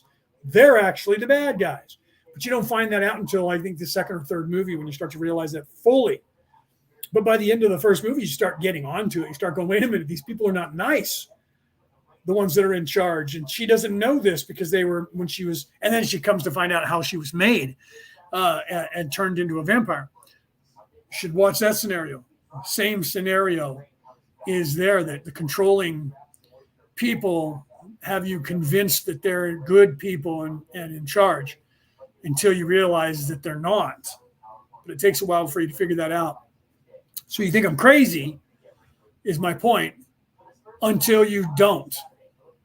And that's one day your knowledge will change if you're trying to ascend. If you're not, you will think I'm crazy for the rest of your life. And if your husband is not ascending, he will think I'm crazy for the rest of his life. If he is ascending, there'll come a time when he'll hear the same things that I'm saying, and somewhere along the line, he'll start gaining more knowledge, and he'll start moving into saying the same things. And then he'll start at some point go, oh my God, I just said something that Leonard said. My ex-wife said that. She thought I was crazy. My first wife thought I was crazy, and going through her progression and 20 years after our marriage, or however long it's been now. It's been 25 years since we were married.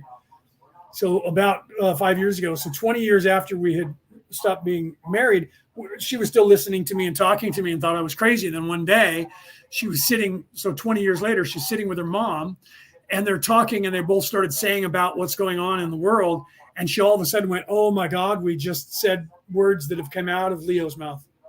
And her mom's like, I know, right? And they used to laugh and think I was crazy. And now all of a sudden they were saying the same things that I had been saying 25 years earlier. And they're like, oh my God, we can't tell him that he was right, because they're thinking I have ego and I'll go, ho, ho, ho, and get this big head. Right. But eventually she told me that, and I just laughed. And I said, and how many times did I tell you someday you're going to agree with me? Not because I'm going to convince you, but because you're going to realize it on your own. So if your husband thinks I'm crazy, he's either joking and he's saying that because I sound crazy, or he actually thinks it. Either way, you out there in the world think I'm crazy until you don't. Right? I don't care which. I hope you think I'm crazy and want to prove that I'm not, or that I am. I want you to go down that, start thinking for yourself and asking questions and go down every rabbit hole you can go down. Because I know that you will end up exactly where I am now. If you never do and you bury your head in the sand, you'll never know, and you'll always think I'm crazy. And if that's what you're supposed to do in this lifetime, that is what you're supposed to do in this lifetime. Right, Rick says that's why I can't hold the conversations in public. No, I can't just go to the store and say this stuff. I just posted that thing online showing the certificate for people who didn't get the jab, the shot, and I had some guy call me a shithead. Right? I don't know if he's yelled at me today or not. I'll have to look after I'm done today and see if he went all crazy on me and yelled at me. Right? And I'm not going to delete it. I think it's funny. Right? That's why I said to him, "Did I delete you? Did I trigger your ego?" Right? That's just like in the movie Big Trouble in Little China, when they're sitting in the chairs and they're tied down, and Chin is there and he's all evil and telling them what he's going to do, and then somebody knocks at the door and he's like, "Oh, what is this? Who is this is knocking at the door and bothering me right now? Oh, this pisses me off to no end." And what's his name says, "Are you crazy, Chin? Is that what your problem is? You're crazy, aren't you?" It's antagonizing Chin, saying you're crazy, aren't you? You're just nuts. So when the guy said that and said, "You tell that to the families of the people who died from COVID, you shithead," I was like, did I trigger your ego? And then I posted a link to my excerpt from session 74, where I talked about triggering people's ego and have them get mad at me. So if he saw that and watched it, he's probably really mad at me now. Jesus did the same thing when he was there trying to prove a point and wanted to get them to crucify him. And he had to antagonize them over and over and over. And his followers kept saying, the apostles kept saying, "What are you doing? Stop doing that, and they won't kill you." And he's like, that's when he antagonized the people. And they were like, "If you keep saying these things, Moses, we're going to have to Jesus, if you keep saying these things, we're going to have to enact the laws of Moses." And his response was, "I am the law of Moses." And then they were like, "We're going to throw him off a cliff. We have to kill this man." And they took him out to the cliff, and he was like, "No, I'm not letting you kill me today. Not at all. Not happening." And then he walked away, but he let them take him there before he did that. And then he went, "No, not happening." And he walked away, and they didn't do it. But he antagonized them. Right? And Genesis. Keep up the good work. Thank you. So, yeah, I know. Cody says, "I've been talking about these things for years, and they think I'm crazy." All right, I'm going to start this. I got to go and close the windows because it's getting dark, and my mom's going to get up and try and do it. So I'm going to start this, and I'll be right back. Sir, can you expand on this mechanism as it acts as a catalyst or its complete purpose? Ra, I am Ra. The fourth density is one of revealed information. Selves are not hidden to self or other selves. The imbalances or distortions which are of a destructive nature show, therefore, in more obvious ways, the vehicle of the mind/body/spirit complex, thus acting as a teaching resource for self-revelation. These illnesses such as cancer are correspondingly very amenable to self-healing once the mechanism of the destructive influence has been grasped by the individual. 40.13 Questioner: Then you are saying that cancer is quite easily healed mentally and is a good teaching tool because it is quite easily healed mentally, and once the entity forgives the other self at whom he is angry, cancer will disappear. Is this correct? Mostly. Ra, I am Ra. This is partially correct. Yep. The other portion of healing has to do with forgiveness of self and a greatly heightened respect for the self. This may conveniently be expressed by taking care in dietary matters. Okay, see, this is exactly what I said. So your mindset, if you are evil and you're being evil to people and mean to people and you think these things and you're eating crap food and you're doing things, smoking cigarettes and doing all this stuff that does damage to your body, then your body gets damaged and eventually you'll get cancer. Okay. If you need all that to go away, if it's not too late now, change your ways, change the food you eat, Change the exercises, change the sleep that you have, repent. That's a nautical term that they use in religion. That means go back the direction that you came, which means change your direction. And so if you're going and their modus operandi is I'm evil and I'm nasty and cantankerous and mean to everybody and proud of it, then you will continue destroying yourself if you stay that way. If you change your life and change everything about yourself and change everything about your food intake, the things you watch, the things you hear, the things you do, the way you think, and you eat better, sleep better, exercise better, and don't do those things that are harmful to your body by smoking, drinking, putting all kinds of candy and salt and sugar and shit into your body and eating crap food, and start eating better and doing all these things and start ascending, your body has a chance to heal itself. Unless you've done too much damage, in which case now you're managing trying to stay alive as long as you can because now it's too far because you went too long and you didn't change your ways prior to this, and now you're stuck with something that's killing you, right? I mean, that happens to all of us. We're all going to die anyway. What you need to realize is this isn't happening to you, it's happening for you, and that you're not the physical body, and when it dies, you will be just fine because you are an immortal soul. Whether you're good or evil doesn't matter. Okay. It just means that if you want to live longer and healthier, you have to be a good person. That's the truth of it, whether you want to believe it or not. That is the actual truth of it. And that's what he's talking about here. This is quite frequently a part of the healing and forgiving process. Your basic premise is correct. 40.14 Questioner. In dietary matters, what would be the foods that one would include and what would be the foods that one would exclude in a general way for the most or the greatest care of one's bodily complex? Yeah, for a long time, I used to smoke when I was younger. I drank until 2 years ago. It'll be 2 years next month, March 3rd, will be my 2-year anniversary of no alcohol. I haven't smoked pot in a long time either. I just haven't done it. I used to smoke it every day. I just haven't done it. It's been a while since I've done it. And then I just haven't had it. So that's been almost 2 years as well, just because I haven't done it. I have all kinds of paraphernalia to do it. I even have pot sitting in there, but it's probably old. It's been sitting around for a year or two. My sister was supposed to bring me some, and each time she hasn't been able to come up here, so she hasn't brought it. But that's not really a bad thing. But I stopped smoking in 2013. April 6th, 2013, I stopped smoking cigarettes. March 3rd of 2021 or 2022, because this is 2024, of 2022, I stopped drinking alcohol. And I was drinking a lot. I was drinking like a gallon of vodka every 3 days. Or a half gallon the big one. I was drinking one of those every 3 days plus a 6-pack of ale.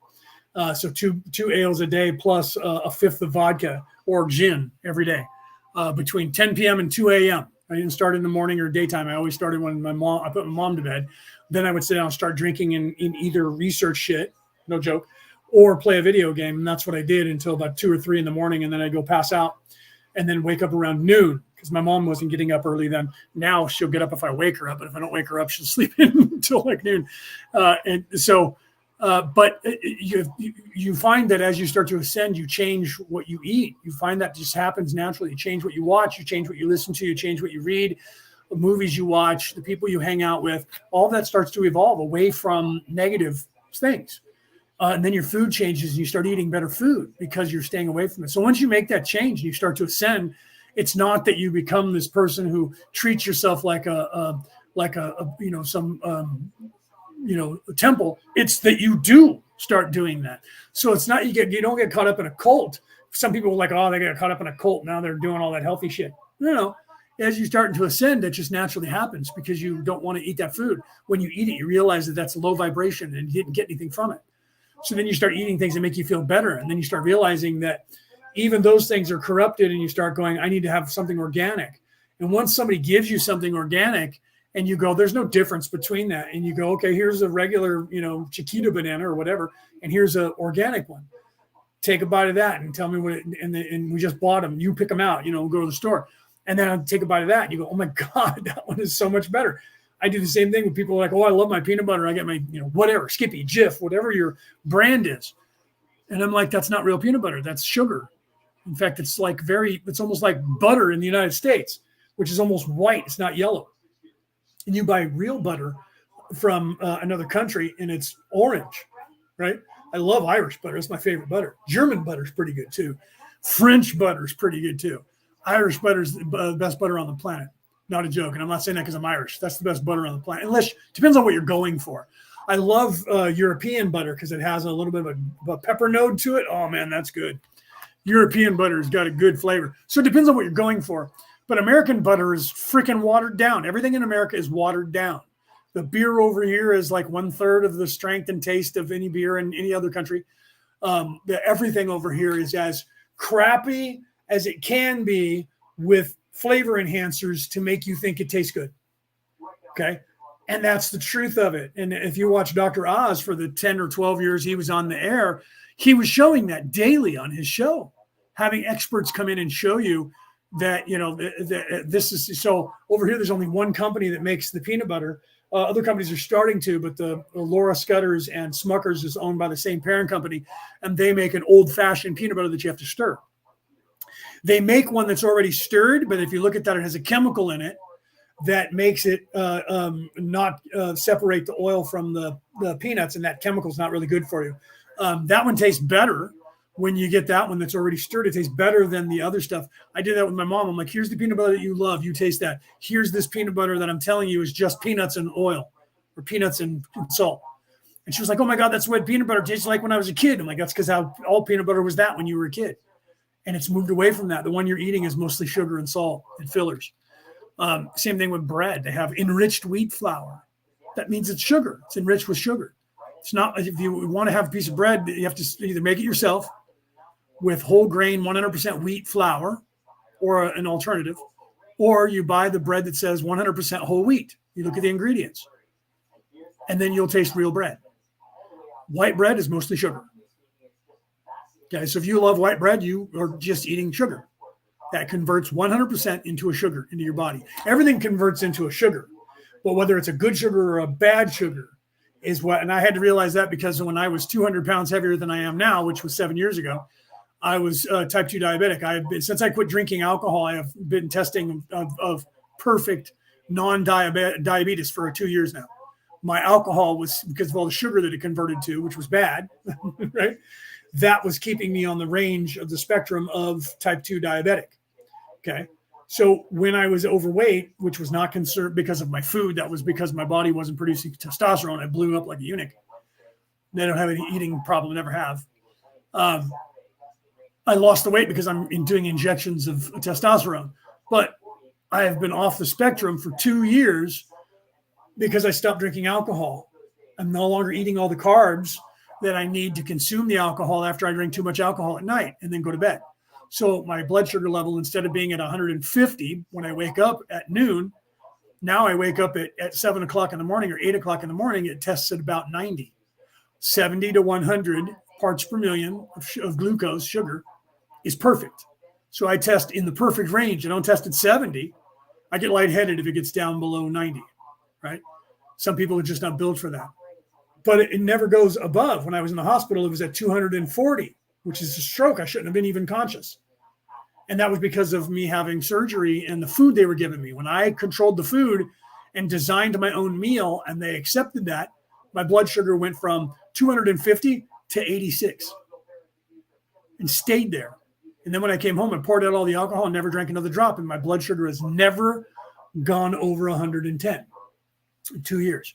So technically they won't say I'm no longer diabetic because no one fixes themselves and becomes non-diabetic. You're just in remission. They say the same thing about cancer.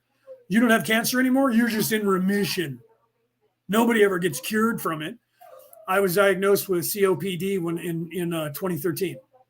By 2015, I no longer was testing of having COPD because I quit smoking. And I rehabilitated my lungs and I used Reiki on myself and my lungs regenerated. And they were like, nope, nobody has ever gone from having COPD to not ever in the history of the world because nobody's smart enough to change their entire life. They continue wanting to do what they're doing. So I'm still smoking while I have emphysema. Yeah, okay, that's just going to make it worse. You're going to have COPD. Well, I'm trying to wean off. How long you been working at that? 2 years. How's that working out for you? Just fucking stop. Deal with it. You're going to be a dick for a couple of months. Then you're going to be fine. Then you got to worry about getting fat, because then you can taste shit when you stop smoking. So then you got to worry about getting fat. Then you got to fix that. Right. Okay. Let's continue here, because I want to see if I can get this done. Otherwise, I got to go soon to get dinner going. Raw. I am raw. Firstly, we underline and emphasize that this information is not to be understood literally, but as a link or psychological nudge for the body and the mind and spirit. Thus it is the care and respect for the self that is the true thing of importance. In this light we may iterate the basic information given for this instrument's diet. The vegetables, the fruits, the grains, and to the extent necessary for the individual metabolism, the animal products. These are those substances showing respect for the self. In addition, though this has not been mentioned, for this instrument is not in need of purification, those entities in need of purging the self of a poisoned thought form or emotion complex do well to take care in following a program of careful fasting until the destructive thought form has been purged analogously with the byproducts of ridding the physical vehicle of excess material. Again you see the value not to the body complex but used as a link for the mind and spirit. Thus self reveals self to self. 40.15 Questioner. Thank you. Right, Penny says that she's working on repairing her lungs and that you've already gained weight. Well, because now you're eating better, you can taste it. So you're like, oh my God, this is good. And so you start eating more. You have to cut the salt and then start getting control of what you're eating, because first of all, you have a oral fixation, right? I went through the same process because you're used to having something to do with your hands, and you have a cigarette and you're smoking and it's in your hand and in your mouth. So the first thing is your oral fixation has you starting to eat, and then you can taste all the food is really fucking good. So now you can't stop, but you're always trying to put something in your mouth.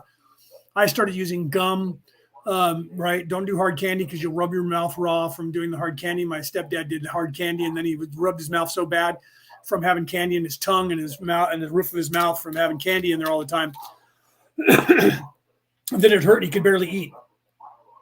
You could put gum in your mouth, make sure it's sugar-free, not sugar gum, sugar-free gum. Put it in your mouth and you'll have something to do, and you'll chew. Find something to do with your hands. Start knitting or get on your phone and play with your phone, or find something to do to occupy that same craving from the cigarettes. But don't put food in your mouth. Drink more water so that you're not as hungry, so you're not going to want to put food in there. You'll pee more, but the water will cleanse your body and that'll help you. To get the sugars and the salts out of your body. So you can never drink too much water unless you're peeing completely clear and you're drinking way too much and you're peeing too much, and then it's bad for you. You'll learn the difference of that. But if you pee and it's a color at all, it's not good for you. You need to pee almost clear. When you pee, you should always be drinking enough liquid. If your pee comes out and you look in and it's yellow or orange, you don't have enough water in your body, and you need to increase the amount of water that you drink. Or you have too much salt and sugar and your body's trying to get rid of it, and that's what's causing your urine to be acidic. So you have to learn all that stuff about yourself and eat moderation, and know that you can snack on healthier foods that are not going to give you a lot of calories. So you can eat like celeries and things like that and dip it in ranch or peanut butter or something. And that way you don't eat the carbs and the salts. Don't eat chips and things like that are just empty calories. That'll just add the weight, because your body will try to absorb all the water to get the salt out of your body, or the sugar, or both out of your body. Your body can't process it unless it has water to release it. So every bit of what makes you thirsty, you drink the water and you bloat up, because all of that stuff causes your body to become acidic, and that causes inflammation. And then your body's trying to absorb it. So it's trying to get all the water in there to get it, so you pee it out. So if you lower your salt and your caloric intake of carbs that are bad for you, and lower your sugar intake, and increase your water, and give your mouth something to do and your hands something to do, you will lose weight. Even though then you'll love food, but moderate it and be in control. You're the only one that can be in control. You don't need an app to tell you to stop eating fatso. You don't need a lock on your refrigerator or a sign on your refrigerator that says don't eat fatso. You just need to tell yourself that. No, I can't eat a lot of food. I don't need to eat a lot of food. I can eat enough. When you're not hungry anymore, stop eating. Don't eat because it's all on your plate. Learn to go, I'm only going to eat until I'm comfortable, and whatever's left over, I'm not going to eat. Then you'll start getting smaller portions because you don't want to waste anything. So you'll go, well, I don't need a sandwich that's this thick. I can make a sandwich that has 3 pieces of salami or 4, or you know what I mean? I can make a peanut butter and jelly, or I don't have to put 5 layers of ham and 4 pieces of cheese on my sandwich. I don't have to have that big fat burger. Eat less, eat better, and then start learning that nutrition gives you more energy. So the more food that you eat, people, when they start working out, start craving more food that gives them more energy because they need it. And once they start doing that, they start realizing how good they feel. And then the workout gives you endorphins that make you feel good. And then that's the reward from your body for doing a good thing. So the same thing with food. When you eat shit food, your body it's going to be all sugar and salt. Your body's going to try and get rid of it. It's non-nutritious. You're going to have a lot of poop. If you poop a lot, it's because you're eating crap food. You should only be pooping a few times a day and not a lot, because if you're eating proper food that is giving you proper nutrients, there's not a lot of waste. So your body's converting it properly. That's how you tell whether or not if you have liquid poop, you're eating way wrong. If you have a lot of poop when you poop and you poop 5, 6, 7 times a day, you're eating wrong. Most people will tell you, if you ask a doctor, they'll tell you should probably have 3 or 4 really good bowel movements a day. And some people have 3 only. 1 when you first wake up, 1 somewhere in the middle of the day, and 1 at night before you go to bed. That's truly about average. If you have more than 3, if you have more than 5 poops a day, you're eating the wrong foods because you have an abundance of waste. You're either eating too much and your body doesn't need it and it's kicking it out, or you're eating crap that your body doesn't want and it's trying to get it out. Okay. So, but if you don't have a poop in 1 day, you're not eating enough of something, you don't have enough liquid, and you're yourself bound up. So you have to find that balance within yourself. But when you do all that, yeah, you guys are all talking and laughing about what you're saying in the chat there, right? Yeah, Hawkeye, Rick wins. So you just have, keep your hands busy, right? And Rick says, and your hands are busy, right? Because I love what you're saying there, Rick. I'm not going to repeat all that because it's funny. Right. So let's continue here. I got a minute and a half or so left. A very important concept. Does the fact that basic vibration that we experience now is green true color, or fourth density, account for the fact that there are many mental effects upon material objects that are now observable for the first time in a mass way, like the bending of metal by mind? Ra, I am Ra. This shall be the final query in total of this working. This is not only correct, but we suggest you take this concept further and understand the great number of entities with the so-called mental diseases being due to the effect. Yeah, right, Rick. That burns off a lot of calories too, right?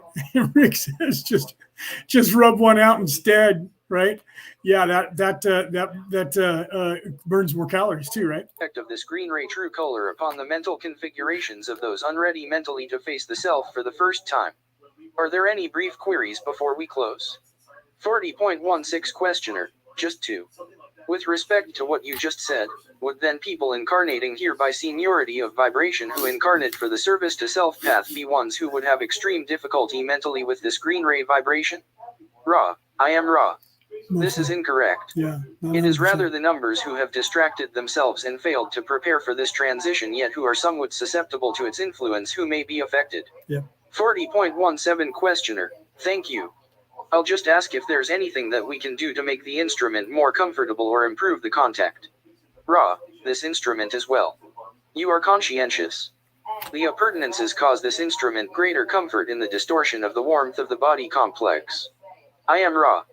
I leave you, my friends, in the love and in the light of the one infinite creator. Go forth then, rejoicing in the power and the peace of the one infinite creator. Adonai. Right. So literally you have to learn, you either are living in the flesh, and that's eating of the tree of life. We've talked about that, and I've posted many reels about that. That's eating of the tree of life. And by doing so, that will cause you to not have longevity in your life. You will not live a long time. People used to live to be 1,000 years old. Now we're lucky if we live to be 100. We're truly lucky if we live to be 100. Most people live to be between 65 and 85, depending on whether you're a man or a woman. Anywhere in the developed world, what we call the developed world. But people are living longer. Why? Because they're less prone to violence, anger, fear. The more people become spiritual minded around the world, the longer they live. The less people think about spirituality, the shorter their lifespan. This is why they're a secular society. This is why the progressives around the world are pushing secularism. Because if you are not in any way wanting to have anything to do with religion, and they're trying to destroy religion around the world, they want it all gone at all costs. They need you to burn it down, knock down the statues, just like they're doing with all of the society currently. They wanted you to knock it all down. They want it to go when they want it to go, how they want it to go, so they can be a part of pretending that they're trying to help everybody and be a part of the creation of the new system, which they still control. That will work if they convince you that all religion is evil and bad and you should ignore it. If they can't do that, they'll get you to believe that they're all fake. If you'll believe that, their work is done. If you believe all religion is evil and controlled at the top and is wrong, then their work is done. If you believe that all of that needs to go away and there should be a separation of church and state and all those churches are just corrupt by evil white men in charge, they'll let you believe that. The same evil white men are telling you that the problem in society is evil white men. That's weird, right? The people on the news that are telling you the problem with this world is white people are white people telling you that. What? So are they saying they're lying then? That they're evil then? No, not us, just those other ones. But you're saying all white people are bad. You're white. So how am I supposed to? That would be like me saying I'm a compulsive liar. I'm lying to you. Now, which do you believe? Am I a compulsive liar or am I lying to you? Does that make me a compulsive liar? Am I lying both ways? Or am I really telling the truth? That was the ponderance that I told you this before, that Captain Jack Sparrow was telling when they were, in the treasure room after defeating Barbossa. He said, evil people are evil. Truly, you can count on that. It's the ones that are not acting like that you have to be suspicious of. Do you see? So people that are evil, you can count on them to be evil. It's when people who are evil are pretending they're not evil are the ones you have to look out for, because those are harder to see. Because people who are evil and they're open and honest about it, you know that they're going to be that way. So you don't have to worry about them. You know exactly how they're going to react. It's the ones that you don't see because they're pretending they're your best friend until they pounce. Those are the ones you have to worry about because they're infiltrated in amongst us. That's why Benjamin Martin, getting back to the Patriot, said, why would I trade one tyrant 3,000 miles away for 3,000 tyrants 1 mile away? Because he was saying, you guys are that king. He's just in charge of half the planet right now, and you want to be. So you're trying to get rid of his rules so you can rule here. And that's what they did. And in secret, they signed a pact to still be under their rule. But the people over here believed that they weren't. That's why they call America the experiment. The progressives call it that today. The experiment that was America. And they also say that about freedom, the experiment that was freedom. That's telling you that they believe they orchestrated that. They believe they orchestrated it and allowed it to happen, and they want you to think that. That you only have freedom because we allowed you to have that as to see if we could still be in charge of you when you think that you're free. So that was the truth of their mindset. They told people that because they needed people to fight against the tyranny so they could be in control. So they got everybody convinced in the United States. Australia did the same thing when they went against the English. Scotland did the same thing. Ireland did the same thing. And the people behind the scenes were propping themselves up. So then they were making deals with the big table. That's what the whole purpose was to do. That's what they showed you in John Wick. Low table, middle table, high table. They even said it that way in the movies. Okay. That's the same dynamic throughout all of time, always. And that's what they were talking about in Pirates of the Caribbean. Every movie that is showing you behind the scenes ruling class is trying to tell you the same story, trying to give you the same cyclical nature of this place. The number of the beast, 666. Okay. They're all trying to tell you the same story of the scenario that you see before you and the choice that you have to make and what that does to you, for you, about you in this place. And all of that knowledge has been ripped away so that you can't find it as easily. And people like me have been trying to tell it to you throughout all of time. And we know that we have to get past censors until today when we can say the words outright that I'm saying to you.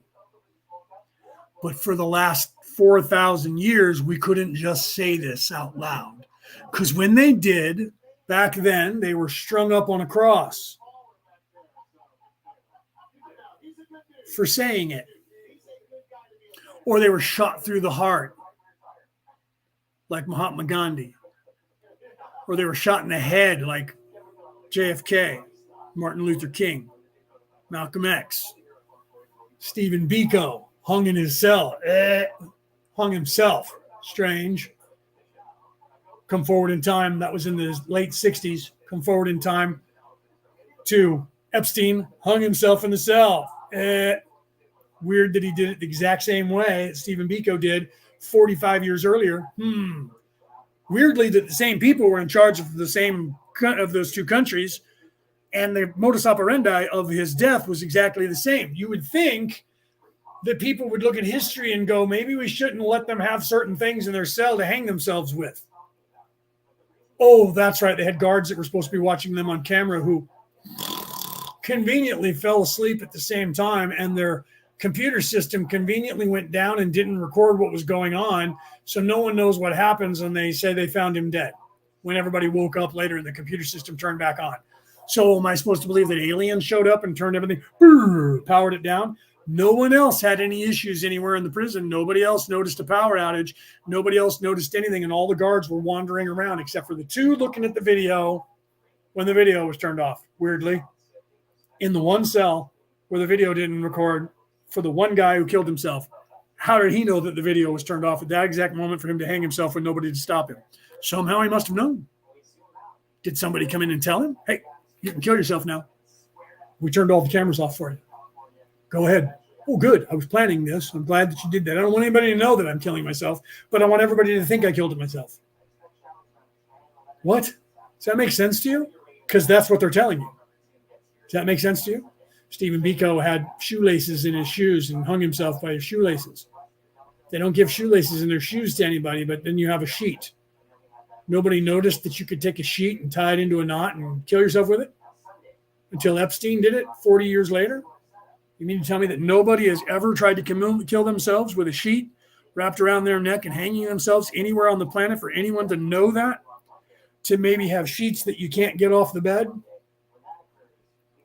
Right? That they're on there in some way, or not have a sheet, or, well, we can't. That's inhumane. We got to give them a sheet. Most countries don't. They give you one blanket if you're lucky. You can hang yourself with that too. You can hang yourself with anything if you want. Robin Williams did it with his belt and a doorknob. So did, what's his name? The guy who played Kwai Chang Caine. Apparently he was jerking off in the closet and hung himself by, I don't remember if it was a tie or his belt. Because, there's that autoerotic thing that happens when you're about to die and you ejaculate at the same time. If you're lucky enough not to kill yourself, it's apparently a great fucking high that you get from it. So people die trying to achieve it. It's like smoking crack or taking fentanyl. You don't know, it might kill you, but if it doesn't, you're going to have a really cool high for a second. Crack is the same way. All right, guys. I love you guys. Know that your focus determines your reality. What you put in your body becomes your body. We are what we eat. What you think becomes your reality. Your mindset is you. It's reflective of you. The life that you live in this place is a reflection of what you eat, how you eat, what you think, how you think, what you say, how you treat people and how they treat you, and how you allow people to treat you.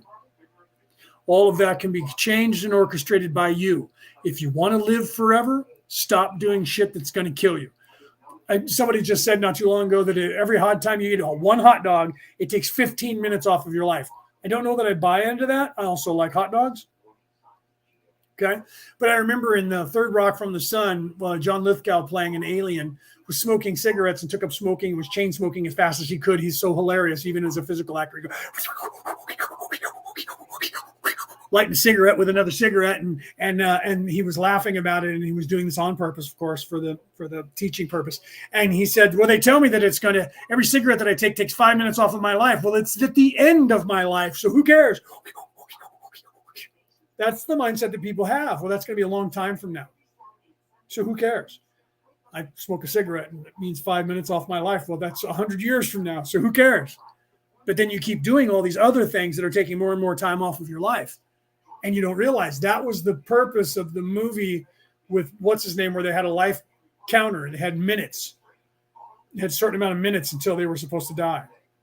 I forgot the name of it now. But that was the teaching that was supposed to be teaching you in there. Same thing with Logan's Run from the 1960s, where you had this device on your hand and it glowed green until it went red. And the ecosystem would only work if everyone died when they turned 31 or 32 or 33. I think it was 33. And so that you had to procreate and then you were killed. And they called that the same thing. You were going to rise up in this machine that would take you up in the air and you would explode, but you were then recycling. And that you would be born in another body, although they convinced everybody of that. They could never prove that your soul then woke up in another body. But that was the way the ecosystem was set up, and they had to do that because they were in a biodome, because the world had destroyed itself on the outside. And what they didn't know was that the world survived and people were still living out there. Same scenario in the movie The Giver. What they didn't realize is that and the movie Equilibrium. And so they had this equilibrium, they had this ecosystem in this dome that was sustaining, but it only would sustain a certain amount of life. So they had to end life at a certain number to keep the ecosystem status quo. I tell you all of that because then they had someone who became their savior in all of those scenarios, who realized there was life going on out there and that life survived out there and that their ecosystem was now a moot point. It didn't matter anymore because the life was existing outside of that zone in all of those movies. And that is the scenario that they use to show you ascension, that you're in this ecosystem and it's a biodome living in the flesh. And you think that you have to live within the bounds of this only. And you're supposed to realize that there is life out there that is not just this place, and that there is an ascension, and that you ascend and that you're forever. And then you're supposed to ascend to that and leave this place behind and not fear the physical death, because the physical death happens and your body is the only thing that dies. You don't, but you don't remember that when you're here. So you're afraid, and they get all that fear into you, is that this is it. It's all you have is this one life. But sit down. If you believe in a God, sit down and wait, and he'll come get you. He's coming back, and only 144,000 of you are going to get to go. Right? We talked about that, and you should look up what that means. I sent a link into the group so that you guys would see what that 144,000 truly looks like, and it has more to do with the 12 archetypes of the Hebrew psyche at the time, which was 3,000 years ago. When that information, actually 5,000 years ago, if you go back to Moses. Okay, so that information is wrong compared to today's standards. But everybody's held on to that 144,000 in the 10 commandments, which turned in quickly from the 10 to 6,000 laws that the Hebrews went forward with. So 10 came from God, and all the rest were made up by the priests. The 144,000 is supposed to be, 12,000 from all 12 tribes. 12 times 12 is 144. Okay, that number 12 from the apostles and the number 12 repeating itself throughout the Bible is not literally 12,000 people from each family. Because if that's the case, if you're not Jewish, you're not going to heaven anyway. And the Orthodox Jews believe that. None of you guys, you're all Gentiles. You don't get to go. Okay? None of you are important. And some people that are Jewish believe that. And so they look down on every other race. You're useless. You're nothing. You're fake. You're mud. You don't get to go to heaven anyway. You don't even have a soul because you're not even the chosen race. That's why there's so many people that are angry with the Jews, because the Jews believe they're the chosen race. So do every other religion, right? They all believe that. The Mormons believe they're the only ones that know where the heaven is. It's out there. You can see it. We know where you can go physically. And only we get to go there. And the Christians say you have to have water tossed on you, and I have to wave my hand and say some shit in Latin, or you don't get to go. But screw them Jews who think that only 144,000 of them are going to go. Talk to them and say, well, then what 144,000? And who are the ones that are, oh, the church is going to decide which ones they are. The hierarchy of the 1% in their ecosystem is going to say the ruling class gets to go and the rest of you peasants are nothing. Again, it's all a lie. It's looking for the same knowledge in the physical and trying to apply it to the physical. And the 144,000 and the 12 times 12 is not meaning that. Never did mean that. Just like the letters to the churches and the Revelations. It's not letters to any fucking churches at all. It's not letters to churches. Those churches don't exist, didn't exist. Those churches are a representation of the non-physical. They are a physical representation to confuse people who are living into the physical, thinking that there was these letters that went to these specific churches that were around at the time. Written that way to make you think that. God's mad at those churches and they have to change their ways. That is a letter to you and to you to look at your chakras. They're not 12 churches, there's only 7. Weirdly, because there was 12 tribes of Judah. And if Jesus came from that religion, how come there wasn't 12 churches? How come there was only 7? Never mind that now. Some of them were lost churches and disappeared. So we lost 5 churches somewhere along the line in Jesus' time. Ask the Jews, they'll tell you no, those churches are still there. Those family lines are still there. Then what was Jesus referring to? Well, he was fake anyway. Don't listen to him. Okay?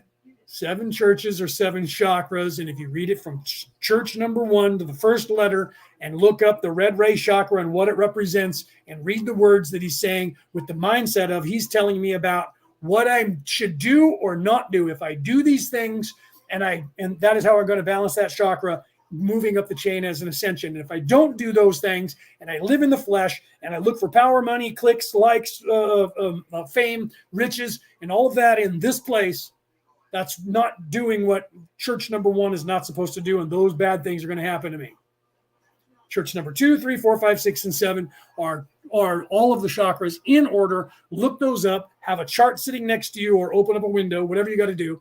Read what that means. Read the letter to the churches. And if you still don't understand that and understand it by comparing those knowledges to the revelations of Christ and the letters to the churches and the chakras, contact me or somebody just like me and we'll explain it to you. So all the information that is there in all of these Bibles is the same information teaching you behind the scenes, if you have the ears to hear, the eyes to see, the mind to know, or the understanding. Let him who hath the understanding reckon the number of the beast. For it is a human number. It is a number of man, is what that translation was originally. Not a human number. Not a number that we use. It is the number of man. It is not a human number. That has been a mistranslation throughout the years. Go back in time and read original, or as far back as you can get away from the modern era, something that was printed in the 1500s or before that. And you will see that that translation was not, let him who hath the understanding reckon the number of the beast, for it is a human number. And its number is 666. The original translation from the Greek or from the Latin or from the Sanskrit, Farsi, Yiddish, even into Coptic or otherwise into English, is from all 3 of those places into English was it, for it is the number of man. It is the number of the human. And it is 666. It is a representation of the human, not something they use, not part of their mathematical equation. Is them. The number of the beast is the human. And its number is 666. Why? Because we are made up of 6 carbon, 6, what are the all 3? I have to pull it up now. I said it earlier. That is the building blocks of everything that makes up this reality, are those 3, and 3 particles. And then when you add a few things to change them, you become a tree, a piece of wood, a piece of metal, a rock, air, physical being, my glasses, sand. Minor changes. The building blocks to everything that is 3rd dimensional is those 3 particles, 3 times 3 times 3, or 6 times 6 times 6. 6 of that particle, 1 is carbon, And then the other two, and I can't think of them right this second. It's in my reel that I put up. I wish I would have pulled it up. I could read it to you. I don't think I have it still on here. I'd share it with the screen. That's the building blocks. So it is the number of the human condition. It is the number that represents third dimension and everything that makes up the matter of third dimension is the beast, is the flesh. Know that. Learn it. Look it up. They changed the translation so that it comes out now. Let him who hath understanding reckon the number of the beast, for it is a human number. It's a number that humans use. And it's 666. Well, what does that mean then? If you're telling me that the number of the beast is 666, then what does that mean? Why do I need to know the 666? How do I apply that to the beast? Oh, no, that's not there for you to know. Because we changed the translation that would put you onto that track of thinking. Never mind that now. It's just 666. Means the devil's going to have it tattooed on his forehead real big so you can identify him. Just like in Pirates of the Caribbean, for children, all the pirates had dingy, broken fingernails that were black and black teeth and broken, missing teeth and scruffy beards, and their outfits were all dirty all the time and tattered like they've been wearing them for 5 years and never bathed, and they all walked around like they were drunk and talking like this and I be hearties and shiver me timbers, and it was completely obvious who the bad guys were. And all the good guys had perfect hair and makeup and long wigs and perfect clothing and acted like a prim and proper, so you knew who the bad guys and good guys were. That's done for children, so they see the difference immediately. That's all. Disney, when they created that, will tell you that's why they did that. But it's now translated. Well, then you find out, wait, all the bad guys who you think are the pirates who are bad guys are actually the good guys. And everybody who looks the regal is evil and bad guys. That's the reality of reality. Pirates were free men and women, not beholden to any king, neither crown or collar. And they were hunted by the establishment, who were greedy landowners and monarchs, no different than today, who were raping an entire continent, 2 continents, South America and North America, of their resources and riches, and taking it back to themselves and putting it in big containers and safes and shit for themselves. And the pirates were out there taking it from them. And they had bounties on their head, and they were hunted because they were taking money and food off the big table. So everybody that they tell you were pirates were actually people who were fed up with the system, stole a boat, and were killing the bad guys and robbing from the rich to give to the poor. Robin Hood, sound familiar? Okay. So they weren't evil, but at the time they were, and everybody told you they were evil. And then history bore them out as being people who were not. Okay. History bore that out. History is going to bore out the same thing about everything that's going on here. You will eventually believe me, Celine. You think I'm the bad guy. Eventually, you're going to agree with me. That was in the first 15 minutes of that movie, of the first movie. Right? And she was the vampire hunter. Great movies, though. Great evolution of her realization and waking up to the real world. Mein Kampf, getting back on point, Rick, is going to show you his ascension from realizing that he believed in his country, and then while he was in prison, he started to gleam that it wasn't that at all, and that he was fooled by the rich elites. But then he decided, how can I get our country pride back and pull us out of this destruction that we have gotten ourselves into? And he used that and turned it into a religion, and used the Jewish people because they had control of all of the oil and diamonds and riches of the Africa at the time. So he used that and said, well, they're not us, let's get them. And then went over to Africa and went, they're not us either because they're black people, let's get them. And got everybody going down the road of white people are superior and the Aryan race to conquer the world, and almost did it. But the other half of the Aryan race, who thought they owned the world, let him go for a while and then said, whoa, he's getting too big for his britches. We need to stop him. Then what they did was the powers that should not be behind the scenes allowed the physical war to end with the Nazis losing. And then the world power was then restored and the balance was restored. And guess who was still in charge? Same people. Same people went undercover because they were white and just infiltrated all the governments and got jobs working for them and then just took control of it from behind the scenes. And people say that you're a conspiracy theory if you say that now. But it's what happened. Look it up. All the governments split up all the scientists that were all these Nazis, and they all went to work for Russia, England, and America, and Germany. And they became the global powers because of it. Think about this. And then they all made peace with each other. Think about that. And now they're owning the entire world, except for the Russian country failed. And you should watch that 2-hour video that I linked on my page with Vladimir Putin, because he explains why Russia failed, and that was being done on purpose, and that they had treaties that were signed that were not honored, and that pissed him off, and that's why he's doing what he's doing now. You need to look that up. He's a crazy person, maybe, and it just, maybe not quite as crazy as Hitler, but he might be crazy, but he's not their crazy. He's not them. Okay, so everyone thinks that over here in America, why do you think that the government of the United States isn't saying China is the worst problem that we have? They're saying that Putin is. When the Chinese are literally trying to take over the entire planet and doing it. Vladimir Putin is only trying to take over Ukraine. Oh no, that's going to be everything next.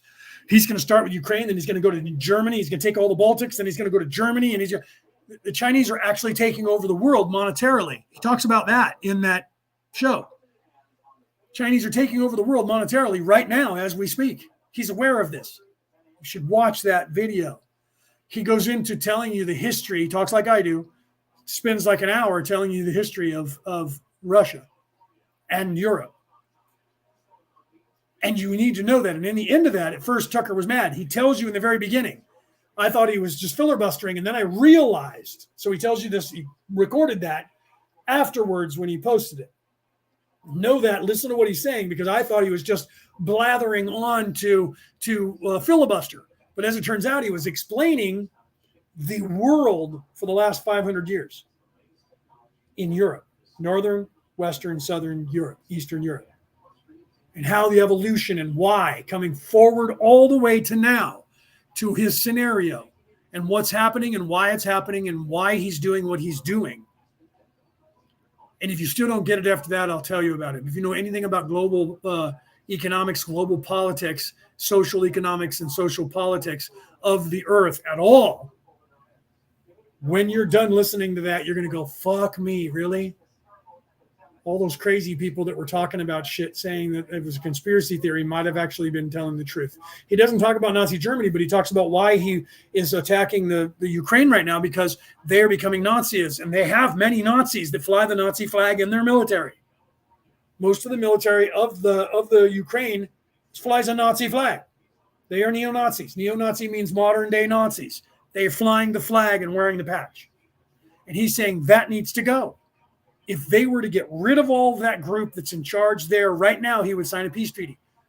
Why? What about Nazism scares him? He tells you about that. Why? Rick, you're going to learn about the mindset of the creation of Nazism by reading Mein Kampf. Because I've read all of these books, and military history has been something that I was required as an O'Neill to learn.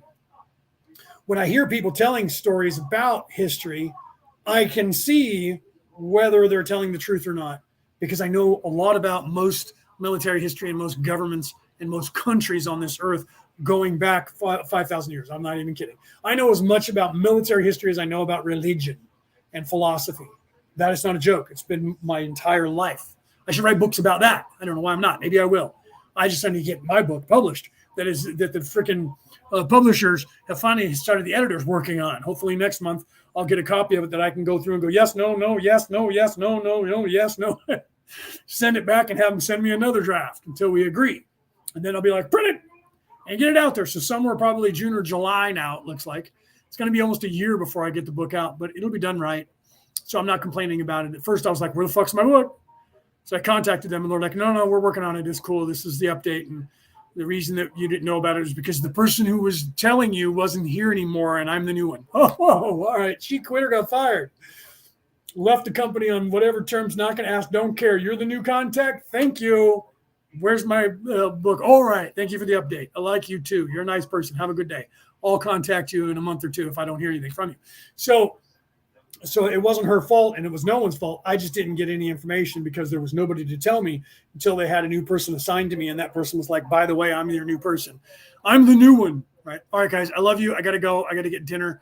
I love you guys. Have a great day. Have a great night. This has been Orion Rising. I am your host, Leonard O'Neill. Good morning, good afternoon, good evening, or good morrow, depending on where in the world you are tuning into this show.